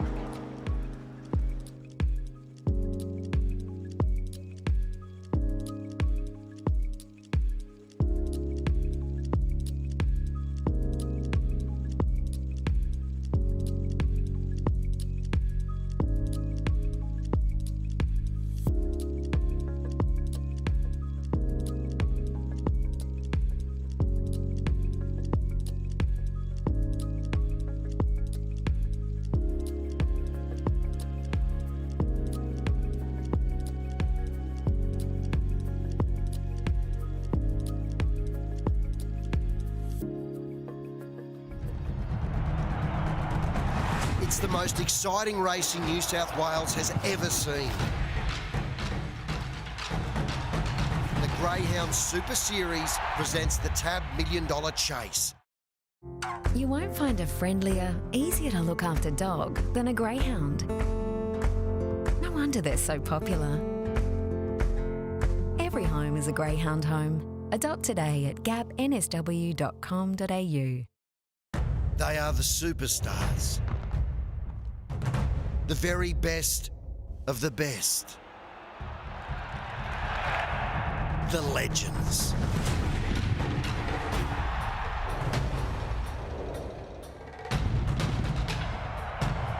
In the most exciting racing New South Wales has ever seen, the Greyhound Super Series presents the TAB $1 Million Chase.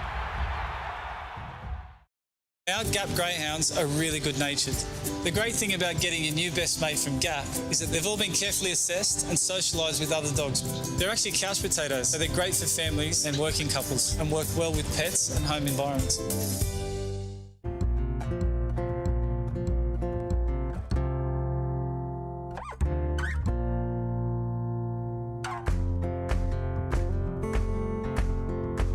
You won't find a friendlier, easier to look after dog than a Greyhound. No wonder they're so popular. Every home is a Greyhound home. Adopt today at gapnsw.com.au.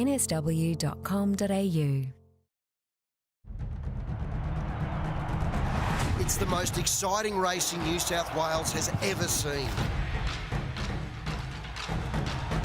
The Greyhound Super Series presents the TAB $1 Million Chase.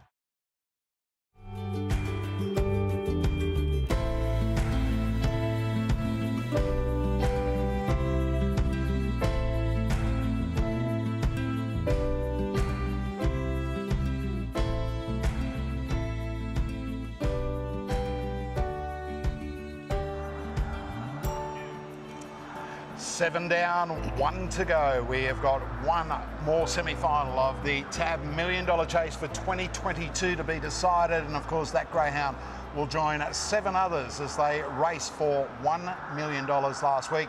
In case you've missed the winners earlier tonight, Rinka Riley 29.84, Coast Model in 29.69, Good Odds Cash 29.67, Photo Man 29.96, She's a Pearl 29.30, Ritzadonna 30 and 29, Doonan 29.97. 3 runners for Jody and Andy Lord, and one of our old mates, Trent Langscale, we were, turning on each other about what we describe She's a Pearl. Trent boy has come up with, what about the Duchess from the Lords? Oh, very good, Trent. Glad to see he's tuned in watching the coverage. Good man, Trent. Hello, mate. Yeah. All right, so 3 runners from the Lord kennel, and this is it. The last chance for runners to qualify, the last possible hope to have a crack at $1 million for this renewal of the $1 Million Chase. Of course, we have another one in September this year. The favourite Connections at $2.70 for Michelle Sultana, and this Greyhound was absolutely breathtaking through its heat and final of the qualifying series at the Gardens, running 29.21, round about what, 3/4 of a length outside the track record. It is favoured at $2.70, $6 about Big Opal Rocks, but the 2 Greyhounds that have had good support, particularly number 2 Daph's Ascend at $4.20, Sound of Silence $4.60, Plaintiff from Jason Thompson's kennel gets a start from the extreme outside. It's at $7. As said, no knock on Connections. Brilliant wins at the Gardens. It's a 29.5 dog here. But again, as said, I'm just astounded at the fact that Big Opal Rocks off a 29.64 win on debut here last week was around that $6.50 quote. Yeah, remarkable price. They've got to be gambling against the box draw, Duke, where I actually don't think it's too bad of a box draw. I think he was probably better drawn when he had Kinson Bale on his outside, because the 2 Greyhounds now in 7 and 8 do have a bit of speed. So, that's what they've got to be gambling against, the traders, as far as Big Opal Rocks is concerned for mine. All right. The favourite in the last semi-final of the $1 Million Chase, Connections, will wear the white rug. It is prepared by Michelle Sultana, and Michelle spoke with Mick Cowley earlier tonight. Joined by Michelle Sultana, you have Connections in the final semi-final of the $1 Million Chase. How has the week been since that pretty handy performance up at Newcastle? Yeah, good, no problems whatsoever. He's really jumping out of his skin. What's he like around Wenty? Obviously Newcastle he loved. Yeah. What are your expectations tonight? Obviously to fly out. Yeah, he goes fine down there. It's just depending on the box, and a lot of the times he's had drawn the 8, so he's had to really work hard to get across, but thankfully he's drawn inside, so hopefully he can step and off he goes. Big Opal Rocks was pretty impressive last week. Would it be one of the obvious dangers? It was an impressive run come from behind, but yeah, we'll just have to wait and see what happens on the first turn. A lot of people do say in feature races the place to be is out in front early. Hopefully that's where you'll be with Connections. Hopefully. Good luck in that last semi-final tonight. Michelle Sultana there with Mick Cowley, and Connections, as said, is favoured at around the $2.70 quote. Big Opal Rocks, Timmy, he was on debut here last week. He's only had the 11 starts for 7 wins, including a 29.02 effort at Sandown. Thank you very much. Here he is from box 2, gets checked early in the run of that first turn, then gets up underneath them, and then just goes bang. Yeah, let's go here, and he really put them away in a couple of strides. Before this win, he did trial up here on the Tuesday prior, did run, I think, 29.50 odd in a trial, so it wasn't just, a one-off running this time, winning this race. So, he's just a very, very quick animal. He's only lightly raced. He's only got upside. It is just the draw why you are getting the price you are tonight, which, might not be too bad if Do It begins like he can begin. And again, no surprise with the time, no surprise to see him trial 29.5, because he's run 29.02 at Sandown Park. Still a young dog, still inexperienced. As I said, 11 starts for 7 wins.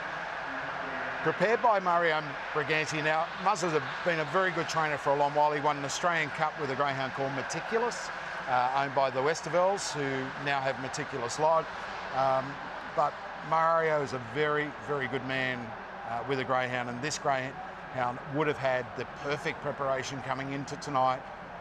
The draw is the negative, and particularly now with pace on his outside, but he's a 64 dog here. Having said that, Connections is also a very, very smart winner here as well, running 29.68. He sure was, and that was late last year, Duke. Then he had a little bit of a break from early January through to the middle of March, but he was brilliant throughout the Gardens Regional Series. 29.39 winning his heat, then 29.21. It was a devastating turn of speed winning the final of the Gardens. What about that first split, 4.89? Yeah, they don't go any quicker than that. They don't go any quicker than that at the Gardens.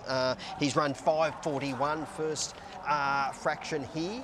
That was when he did run his quick 29.68 PB.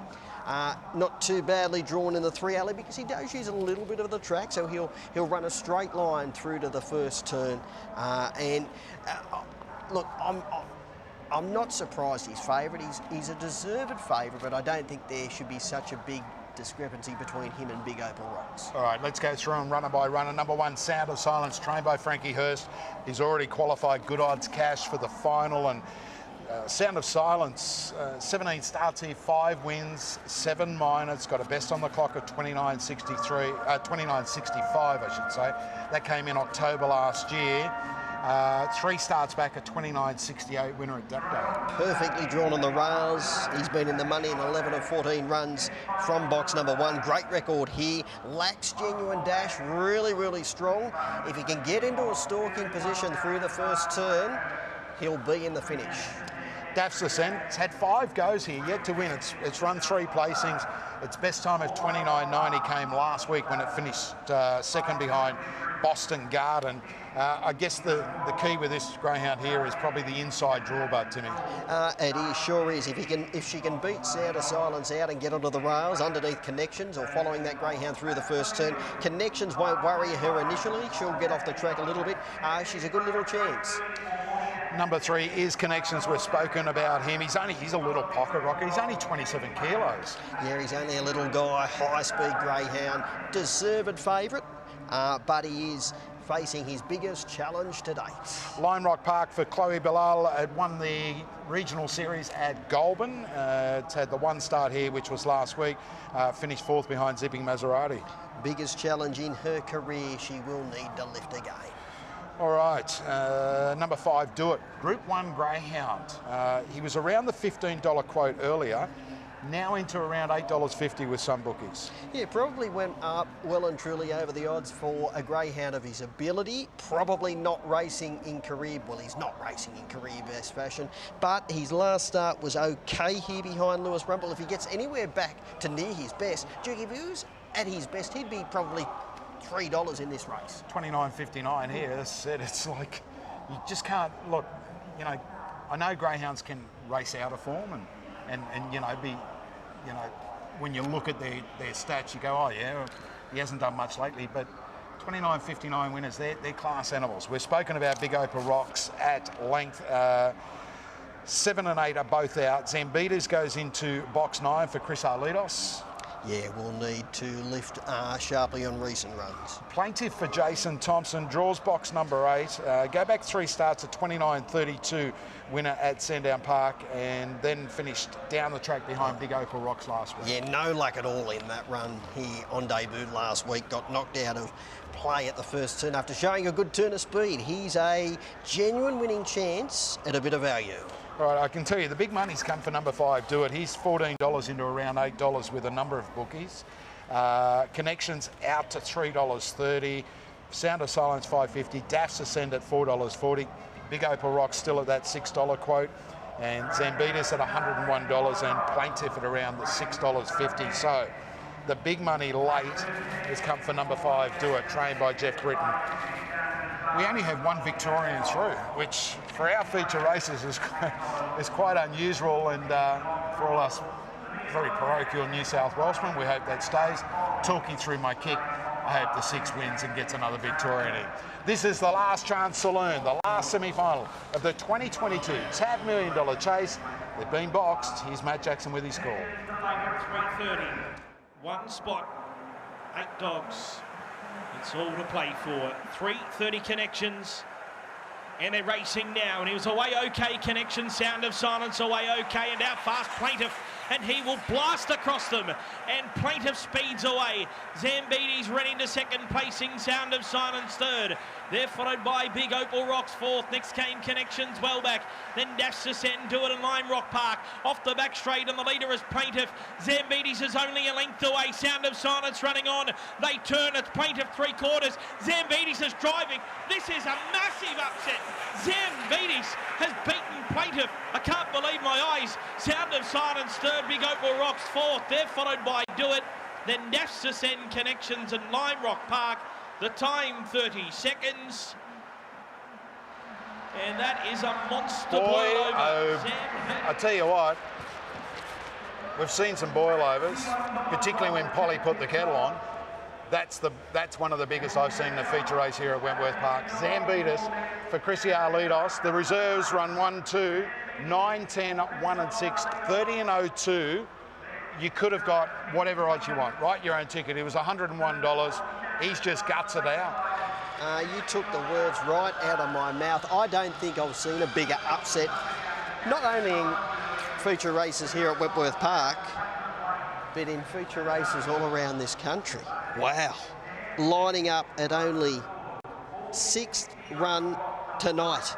Zambitis has qualified for the TAB $1 Million Chase and a shot of $1 million. I think he was in a 5th grade at Wenty tomorrow night. he drew box 2 in a 5th grade, and I think we put him on top, saying drops way back in class and that. But you know, again, Chris and the owners are probably the only ones that gave him a chance tonight. 9, 10, 1 and 6, a massive upset to the last semi-final here at Wentworth Park of the TAB $1 Million Chase. The time 30 and 02. Mick Cowley is trackside. Chris Arlidos, I imagine, would just be shaking his head after that victory. I am joined by Chris here. Congratulations, mate. You've got a 1 in 8 shot at $1 million next week. Thank you. Yeah, it's wonderful. Is it a surprise to you? It's obviously a surprise to punters, but is it a surprise to you or not? Not really, because they're young dogs. You know, they're doing everything right. They're about 4 months behind. No, the rain we had, you couldn't work dogs the way you're supposed to. Talk us through, you got the call to say there's been a scratching, you're going to have a start in this race. What went through your head? Well, I thought, should I go in? Should I not go in? But then I said, well, let them go in, you know. It's all luck too, mate. You know, 50% dog and 50% luck. I bet you're glad you made the decision to go in rather than... I am, yeah. So it's a nice race to be in, you know. What's the biggest feature race you've had a dog in? Oh, Magic Maiden, a while back, you know. I lost by a quarter of an inch. That was it. A little bit bigger next week. Any nerves? No nerves at all, mate. Nah, it's all the same to me. If I win $1 million race or just a race, I'm happy. Fingers crossed for you next week. Congratulations, well done, and we'll see you back here next Saturday. Thank you very much. Chris Arlidos, well done, Chrissy. And he's been around greyhounds for a long while. Homebred, out of a bitch called Sprightly May. I'm certain it's homebred. Chris races all the greyhounds with the suffix of May, M-A-E, direct May and greyhounds like that. By Fernando Bar. Look at the 10 carving across, just wanted to get to the fence. The 2 hits the rails. The 3 is the meat in the sandwich. Big Opal Rocks looked like getting a run through, then got dragged down. Plaintiff takes off. Zambitis gets into second spot. You just wanted to be on the leader. Yeah, I'm absolutely dumbfounded. Plaintiff got run down there. Maybe the wind was taken out of his sails getting across here when he just got half a bump getting across. But all honours to Zambitis. Big Opal Rocks, he was charging around looking at getting into second behind Plaintiff and then found trouble and dropped back. Sound of Silence coming to the home turn. I thought, oh, hang on, Frank might qualify too here because he was powering home, but it was Zambitis. again, Chris Arlitos. all you can do is win. And Zambitas, a young dog. Look at this. Look at the second reserve carve across. Connections began well, but again, just the meat in the sandwich. Big Opal Rocks gets dragged down. And the first two had it to themselves down the back. Sound of Silence, we know he's a run-on dog, but he just couldn't pick them up. They go 13.02 with a 5.49 first split, but Zambitas is probably 3 or 4 off them at that winning post, so he's probably run 5.70 to the first mark. He's got a run home of 11.95. Just amazing, as I said. Massive boil over, and well done to Chris to get a runner through to $1 million chase final. There he is, and a very, very happy man. As I said, he has been around greyhounds for a long while.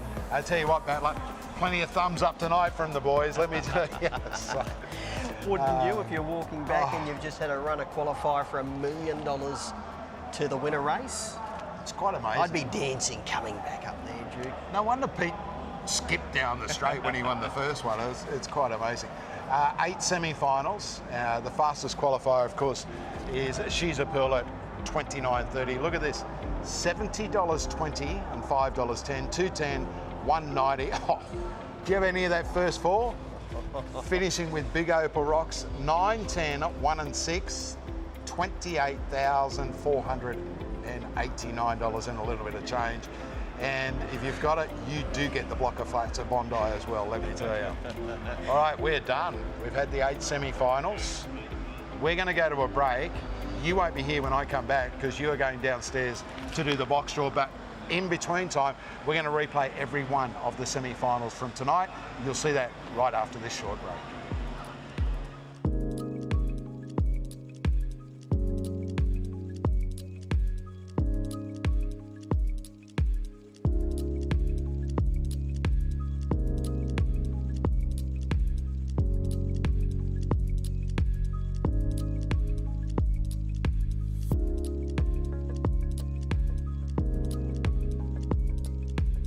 Exciting racing New South Wales has ever seen. The Greyhound Super Series presents the TAB $1 Million Chase. You won't find a friendlier, easier to look after dog than a greyhound. No wonder they're so popular. Every home is a greyhound home. Adopt today at gapnsw.com.au.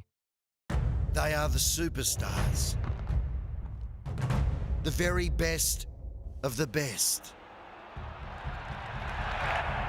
The legends.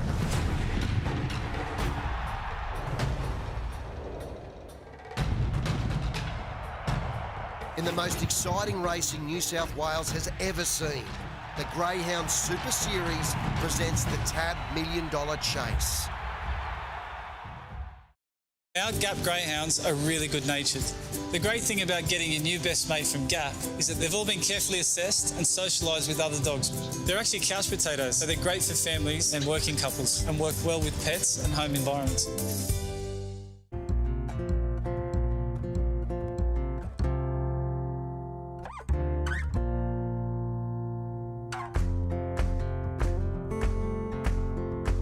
You won't find a friendlier, easier to look after dog than a greyhound. No wonder they're so popular.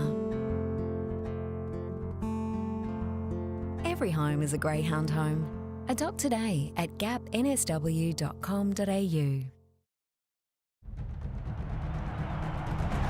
It's the most exciting racing New South Wales has ever seen.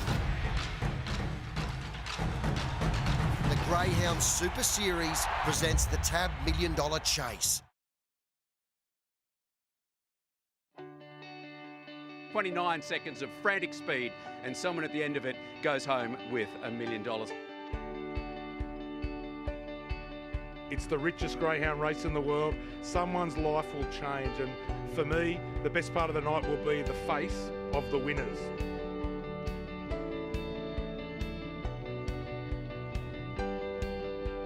Now the green light switched on. Sydney Cup. Ready to jump. Racing. Here's Tears got away cleanly. Show Me Confetti showing good dash. But Here's Tears drove hard and ran to the lead. But as Here's Tears goes all the way in the Sydney Cup. He needs that little bit early and not pressured early.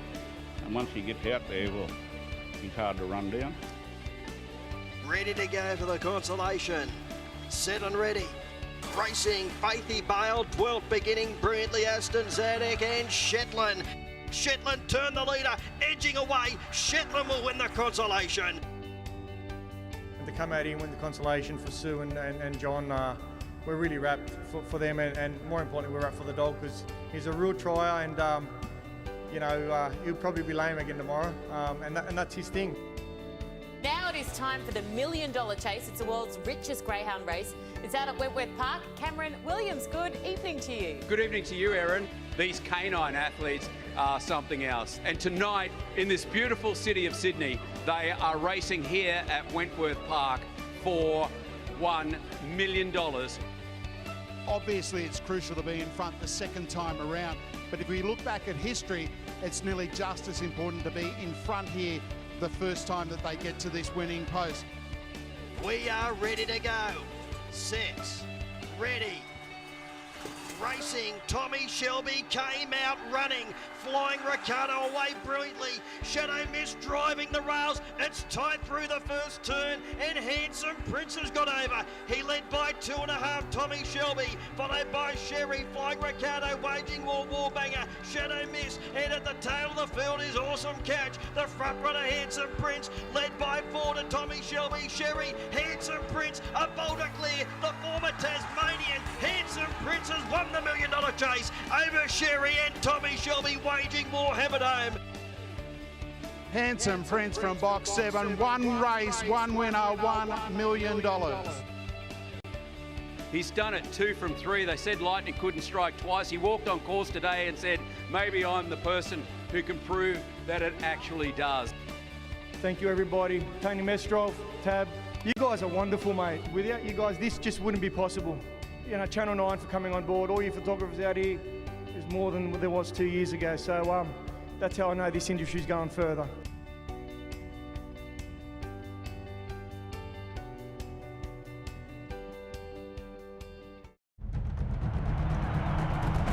It's the most exciting racing New South Wales has ever seen. The Greyhound Super Series presents the TAB $1 Million Chase. You won't find a friendlier, easier to look after dog than a greyhound. No wonder they're so popular. Every home is a greyhound home. Adopt today at gapnsw.com.au. Welcome back to Wentworth Park. We've had the 8 semi-finals, run and one of the TAB $1 Million Chase for 2022. We are only moments away from the box draw. Let's relive each and every semi-final tonight. And they're racing now. Lala Kiwi stumbled, missed the start, Zipping Maserati out fast, and he will go through and lead. From into second placing, March Legend coming over. Irika Riley finds the rails, and weaving through now is Lala Kiwi. There followed My Boy Rockin' to get them to hold me up. Well back in the field, Tara Swift and Little Zephyr off the back straight at Zipping Maserati, who leads it by 3. Irika Riley's getting home strongly back to the rail. Zipping Maserati led. Irika Riley drive, nailed him on the wire. Irika Riley last stride beat Zipping Maserati. Third, I think March Legend getting up on the inside of Lala Kiwi, and then My Boy Rockin'. Next, Hold Me Up, Little Zephyr and Tara Swift. The time 29.80. Green light is turned on. This is race 4, semi number 2. Favourite box 3. And they're racing now, and Miss Esme, she was away okay, good to go out fast, but Coast Model out wide, burns across, finds the rail. Coast Model kicked away, leads by 2. In second placing, good to go. Third is Corborn Hooper, and fourth, the outside is Zipping Lopez. There followed Fernando Hunter, next came Pike. Well back is Equaliser, Miss Esme at the rear, there was trouble at the top turn, but it's Coast Model left a long leader. 6 lengths in front of Corborn Hooper. Fernando Hunter getting up on the inside, then Miss Esme, but Coast Model went coast to coast and won it brilliantly, but Fernando Hunter and Miss Esme. The green light is turned on. This is race 5, semi number 3. Favourite box 3, Good Odds Cash. They're set. And they're racing now, and she jumped well, Good Odds Cash. Mill Express out fast, but the favourite will use the rail to go through a lead. It's Good Odds Cash from Mill Express. Into third is Clock Off. Zippy Tesla's weaving through back to the rail. Fifth, the outside is Soul to Squeeze. They're followed by Tachycardic, Handsome Rhino. Last is Burnt Ends. Good Odds Cash off the back straight, leads it by 3. Clock Off's trying hard. They're clear of Zippy Tesla, but around the home turn, it's Good Odds Cash scooting clear, and Little Good Odds Cash wins it all the way by 3.5. Zippy Tesla. Third, Clock Off. Fourth in Soul to Squeeze. They're followed by Burnt Ends. Green light is switched on. Lewis on its way. Favourite box 4. Ready. And they're racing now. Wow, she's fast, slow to begin, and she got checked after the start. Analysing away quickly. Space Girl punched up the rails, but Analysing will lead from Space Girl and Photo Man. Out wider in fourth, Midnight Return. Jabini next to the rail. They're followed by Zara's Ivan, Billy Creek. Wow, she's fast last, and she could not win. Analysing off the back. Leads it by a length and a half. Photo Man the danger, and he's finishing it powerfully. Photo Man's raced up to Analysing. He's taken the lead, and Photo Man drew clear, won by a length. Chapini rocketed through along the rail. Grabbed second from Analysing, and close up behind them, Billy Creek getting home. Lewis on its way. Favourite box 4, She's a Pearl. Set. And they're racing now, and she jumps sweetly, She's a Pearl. She landed 2 lengths in front of Castle Warrior. Third is Modern Talking. Fourth, The Rails Opinions. They're followed by That's My Guy. Well back is Chase Me Honey, then Midnight Jill and Aston Barak. But it is She's a Pearl in full flight off the back. She opened up by 7 on Castle Warrior. They're followed by Modern Talking and Opinions. But around the home turn on a night full of stars, She's a Pearl is brightest of them all, and she dazzles again. She's a Pearl by 8, Modern Talking. Photo third, Chase Me Honey or Castle Warrior. Favourite the inside, racing now. Persuasive, a touch slow. Vice Grip out quickly. Yuko Girl showing speed. Into the first turn, something had to give. Vice Grip got checked, but he still found the lead. Black Flipper got up and he's inside, and they go together to the back straight. Fabriola Jimenez only a length away. Third, and Ritsadonna running on the middle. They're followed then by Persuasive. Well back in the field, Xavier Bale, Hard Bass, and Yuko Girl. They come to the home corner now. It's Fabriola Jimenez, grabbed on the rail by Ritsadonna. Ritsadonna spread through, and it's the Megastar winner, Ritsadonna, who races into the $1 million chase final. Beats either Black Flipper or Fabriola Jimenez. Favourite box 5, Lewis Rumble. They're ready. And they're racing now, and he was only out fairly, Lewis Rumble. Beginning fast wide out is She's a Hot Shot carving over. And She's a Hot Shot will lead and kicks away. Leads by 2 to Doonan. In third, placing the outside, Lewis Rumble. Fourth, The Rails is War Weapon. They're followed then by Indy Matilda, Special Blend, Wellback, Boston Garden. At the rear, Electra Little. She's a Hot Shot, still the leader off the back. Leads 3/4. Doonan gets his chance to the outside, but the leaders jam up. War Weapon's coming home out wider. It's Doonan from War Weapon. Doonan rode the bump, repelled the challenge, and won it. Beat War Weapon and Special Blend.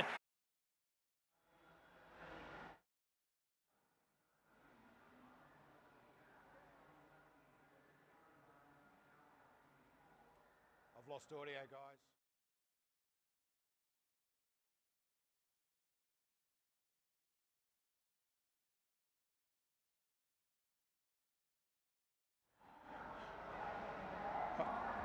All right, this is the last semi-final. Plaintiff out in front of Zambetas. Then we go back to Sound of Silence, Big Opal Rocks and Connections. On the top turn, Plaintiff was in front. Zambetas storms up on the outside. Zambetas for Chris Arlidos at odds of around 100 to 1 wins his way through into the final of the TAB $1 million chase, which will be staged at Wentworth Park next Saturday night. Jody and Andy Lord qualify 3 for the final, including the fastest qualifier in She's a Pearl. We are moments away now from the all-important box draw for the TAB $1 million chase for 2022. Just waiting to hear notification of how far away we are. And Timmy Newbold, I should say, is inside the grandstand. I imagine there's plenty of people there with anticipation, Timmy, as to what box they're going to come up with their Greyhound for next week's $1 million chase final. Yeah, thank you, Duke. Plenty of excited connections downstairs here awaiting for the box draw for the $1 million chase final to be conducted in a few moments' time. First of all, we'll conduct the consolation box draw using the trusty old banjo. I'll ask GWIC steward Paul Van Gestel to come forward and give the banjo a shake in just one moment. Now the qualifiers in alphabetical order: Black Flipper, Fernando Hunter, Jabini, Modern Talking, Plaintiff, War Weapon, Zipping Maserati, Zipping Tesla, or Zippy Tesla, Castle Warrior First Reserve, and Miss Esme, the second reserve for the Tab $1 Million Chase Consolation, $25,000 to the winner next Saturday night. Here we go. Consolation box draw. Paul will read out the Greyhound and the box. So we got dog number 6. Greyhound 6. Which is War Weapon. War Weapon. Box 8. Has drawn box 8. War Weapon for Neville Brown has drawn box number 8. Neville, of course, won the Nowra Puppy Classic a week ago. So we got dog number 4. Greyhound number 4, which is Modern Talking for Peter Lagosiani, who has won the $1 Million Chase a couple of times. It's a 7 box. Has drawn box 7 for Modern Talking, a race which Peter has had a lot of, or a box Peter's had a lot of success from. Modern Talking in these 7 now. The third Greyhound. Is 3, Jabini. Greyhound number 3, Jabini, run the race of his life tonight for Blake Moroney. Also draws a 3. Has drawn box number 3, Jabini in box number 3. Black Flipper. Greyhound number 1, which is Black Flipper, has drawn box number 5. Black Flipper in box number 5. Next is Greyhound 2. Greyhound 2, which is Fernando Hunter, Also draws at box 2. has drawn box number 2. Fernando Hunter, owned by Brenton Abdullah, trained by Michelle Sultana, has drawn box number 2. Fernando Hunter. Next dog is number 7, Zipping Maserati. Zipping Maserati. Greyhound 7 has drawn box. 1. Box number 1. Zipping Maserati has drawn box number 1. Next Greyhound is the 8, which is Zipping. Greyhound number 8, Zipping Tesla, has drawn The 4. Greyhound box number 4, has drawn the blue. Zippy Tesla has drawn box number 4. And last of all is Greyhound 5, Plaintiff. Greyhound number 5, Plaintiff, run down in the latter stages, Drawn box 6. has drawn box number 6. So the Tab $1 Million Chase Consolation, 25 grand to the winner. Zipping Maserati in 1, Fernando Hunter in 2, Jabini in box number 3, Zippy Tesla in box 4, Black Flipper in box 5, Plaintiff, the Victorian in the 6, Modern Talking 7, and box number 8, War Weapon, Castle Warrior and Miss Esme, the 2 reserves in the Tab $1 Million Chase Consolation, $25,000 to the winner. Now we are just getting organised for the big final, and in the meantime I might ask Greyhound Racing New South Wales COO Wayne Billett to come up and have a few words. Wayne, we're getting closer to the big box draw. This race has really built up since 2018, the inaugural running won by Mystic Right. As far as Greyhound Racing New South Wales is concerned, couldn't be happier where the race is in 2022. Version 1 this year. Yeah, Tim, considering all the things that have happened with the race having to be postponed because of COVID, and just have to mix up the way the series is conducted. At the end of the day, next week we've got 8 dogs running around with Connections riding on the dream of their lives, so you can't ask for any more than that. And you say the dream of their lives. There is a fairy tale tonight. Zambetas lining up the start number 6 tonight has made it through to a $1 Million Chase final for $1 million racing next week for Chris Arlettos. This is what this race is about, giving everyone that chance. Absolutely, it just goes to show that the race is for all people in our industry, Tim. Typically when we get these races, people say that it's the high-profile people that win the races, but that necessarily hasn't been the case. And you're right, what a great story. Chris is a concreter from out at Landilo out there near Richmond, who's bred and raced all his dogs all of his life, and next week he gets to run around for $1 million. You just can't beat that. As far as moving forward, we've got another $1 Million Chase in September. The decision was made last year with COVID and the like not to cancel a race, postpone it, run it this year. It's been a congested, probably first half of the year, but it was important the race was run.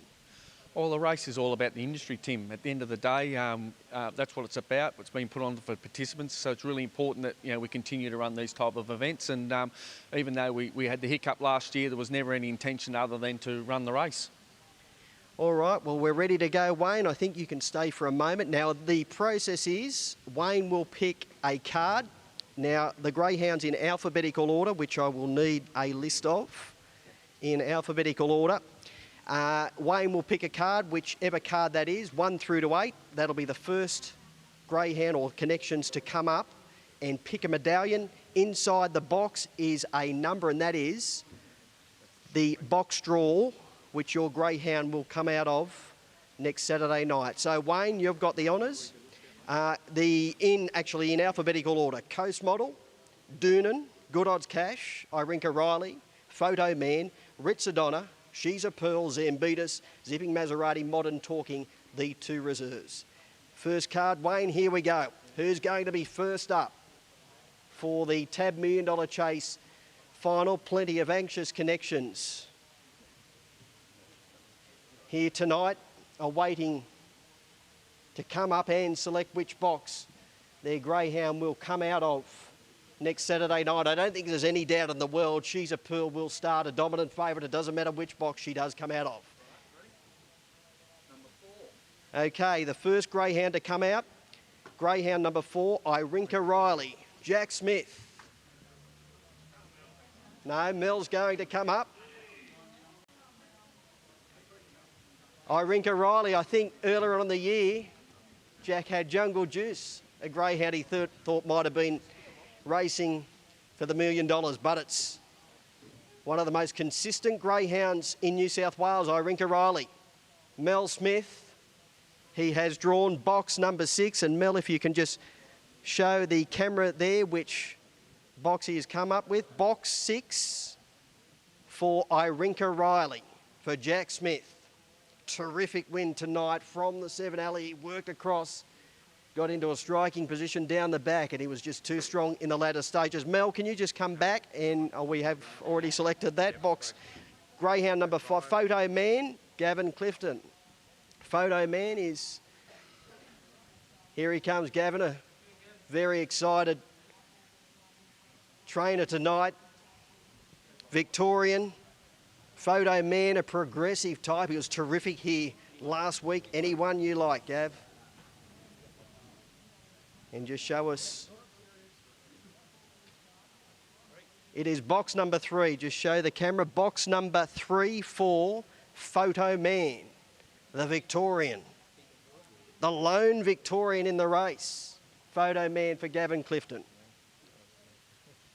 Next one is your 8. And the next one to come up, greyhound number 8, Zambetas, Chris Arletos. Zambetas, Chris, come up and select a medallion.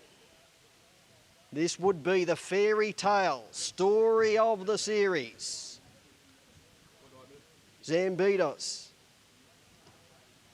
Eeny, meeny, miny, mo. 7. He has drawn box 7, Zambetas. Chris, just show the camera which box you have drawn. Zambetas has drawn box 7, one of the young guns in the race. Now the next to come up, greyhound number 3, which is Good Odds Cash. Frank and Tracy. Frank's going to do the honours. Won it a couple of years ago, 2019 with Good Odds Harada. Did it from box 2, Good Odds Harada. Frank, it's still available. Do you want 1 or 2? 2. You want 2? Yeah. If I don't get the 1. If you don't get the 1. Frank Hurst, Good Odds Cash, has come up with box number 5. Good Odds Cash has got box number 5. 1, 2, 4 and 8. The favourite still to come, She's a Pearl. Frank about to select the next greyhound to be drawn out. 7. Greyhound 7, which is the series favourite, She's a Pearl. Young fella coming up. The pressure's on. 1, 2, 4 or 8. I don't think it matters which draw. She's a Pearl. What does she come up with? Box number 4. Box number 4. Oh, it doesn't matter which draw she's coming up with, does it? Next greyhound to come up is Doonan. Andy and Jody Lord, what a remarkable feat. 3 runners in the big one. The young ones have got the job. They've turned over the pressure to you guys.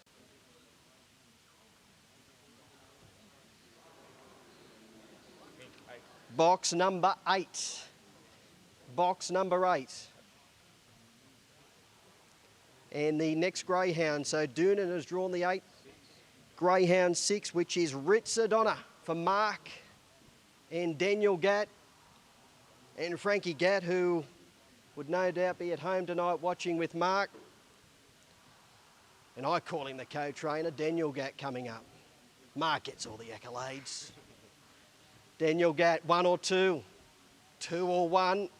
She's got box number 2, Richest. The box, which she won the Group 1 Dapto Megastar from in December last year. And the final greyhound, it is Coast Model, the man of the moment. He's become a multimedia megastar over the last few weeks. Paul Mills.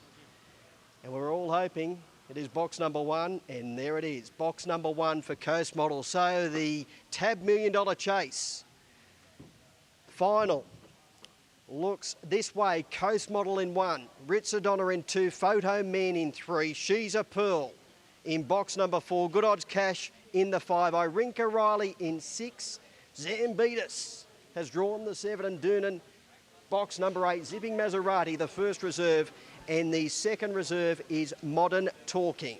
So that is our box draw. Huge night here next Saturday night. A plethora, I should say, of feature races highlighted by the $1 Million Chase for TAB this year. Duke will head back to our host position. There it is, the box draw for next week. And of course, She's a Pearl had box 4 tonight when she ran 29.30, the fastest of the semi-final winners. And as Timmy said, Jody and Andy Lord have 3 of the finalists next week. They've got a 3 in 8 chance of walking away with $1 million. Their representatives: 1 Coast Model, 4 She's a Pearl, 8 Doonan. Richest draws box 2, and if memory serves me correctly, that was the box that she won the Group 1 Megastar out of. Adapto. Photo Man for Gavin Clifton in 3. Good Odds Cash for Frankie and Tracy Hurst draws box number 5. Irinka Riley, Jack Smith in 6. Zambetis, the fairy tale story of the $1 Million Chase, draws box 7, and 8 Doonan. The first reserves, Zipping Maserati and Modern Talking. That is the grand final of the TAB 2022 $1 Million Chase Series. And that will come up next Saturday night. We've got a huge night of racing. Of course, we've got the Group 3 Gold Cup to be staged as well. We've got the $1 Million Chase Maiden and the Masters Meteor, which is worth $100,000. Sunburn Highway won that race 2 years ago. It was postponed last year, and Sunburn Highway, the defending champion, he won his heat. Now, get trackside next Saturday night, because 1 lucky patron will have the chance to win $1 million for themselves. More details on that throughout the week on the dogs.com.au website. We hope you've enjoyed our coverage tonight. Thank you to Timmy Newbold. Thank you to Mick Cowley. Thank you to all the owners and trainers who have been so great with us throughout this big night. Thank you, of course, to our hard-working team in the truck from Gravity Media. I'm Mark Duclos. We can't wait for Saturday week, the 2022 TAB $1 Million Chase Final.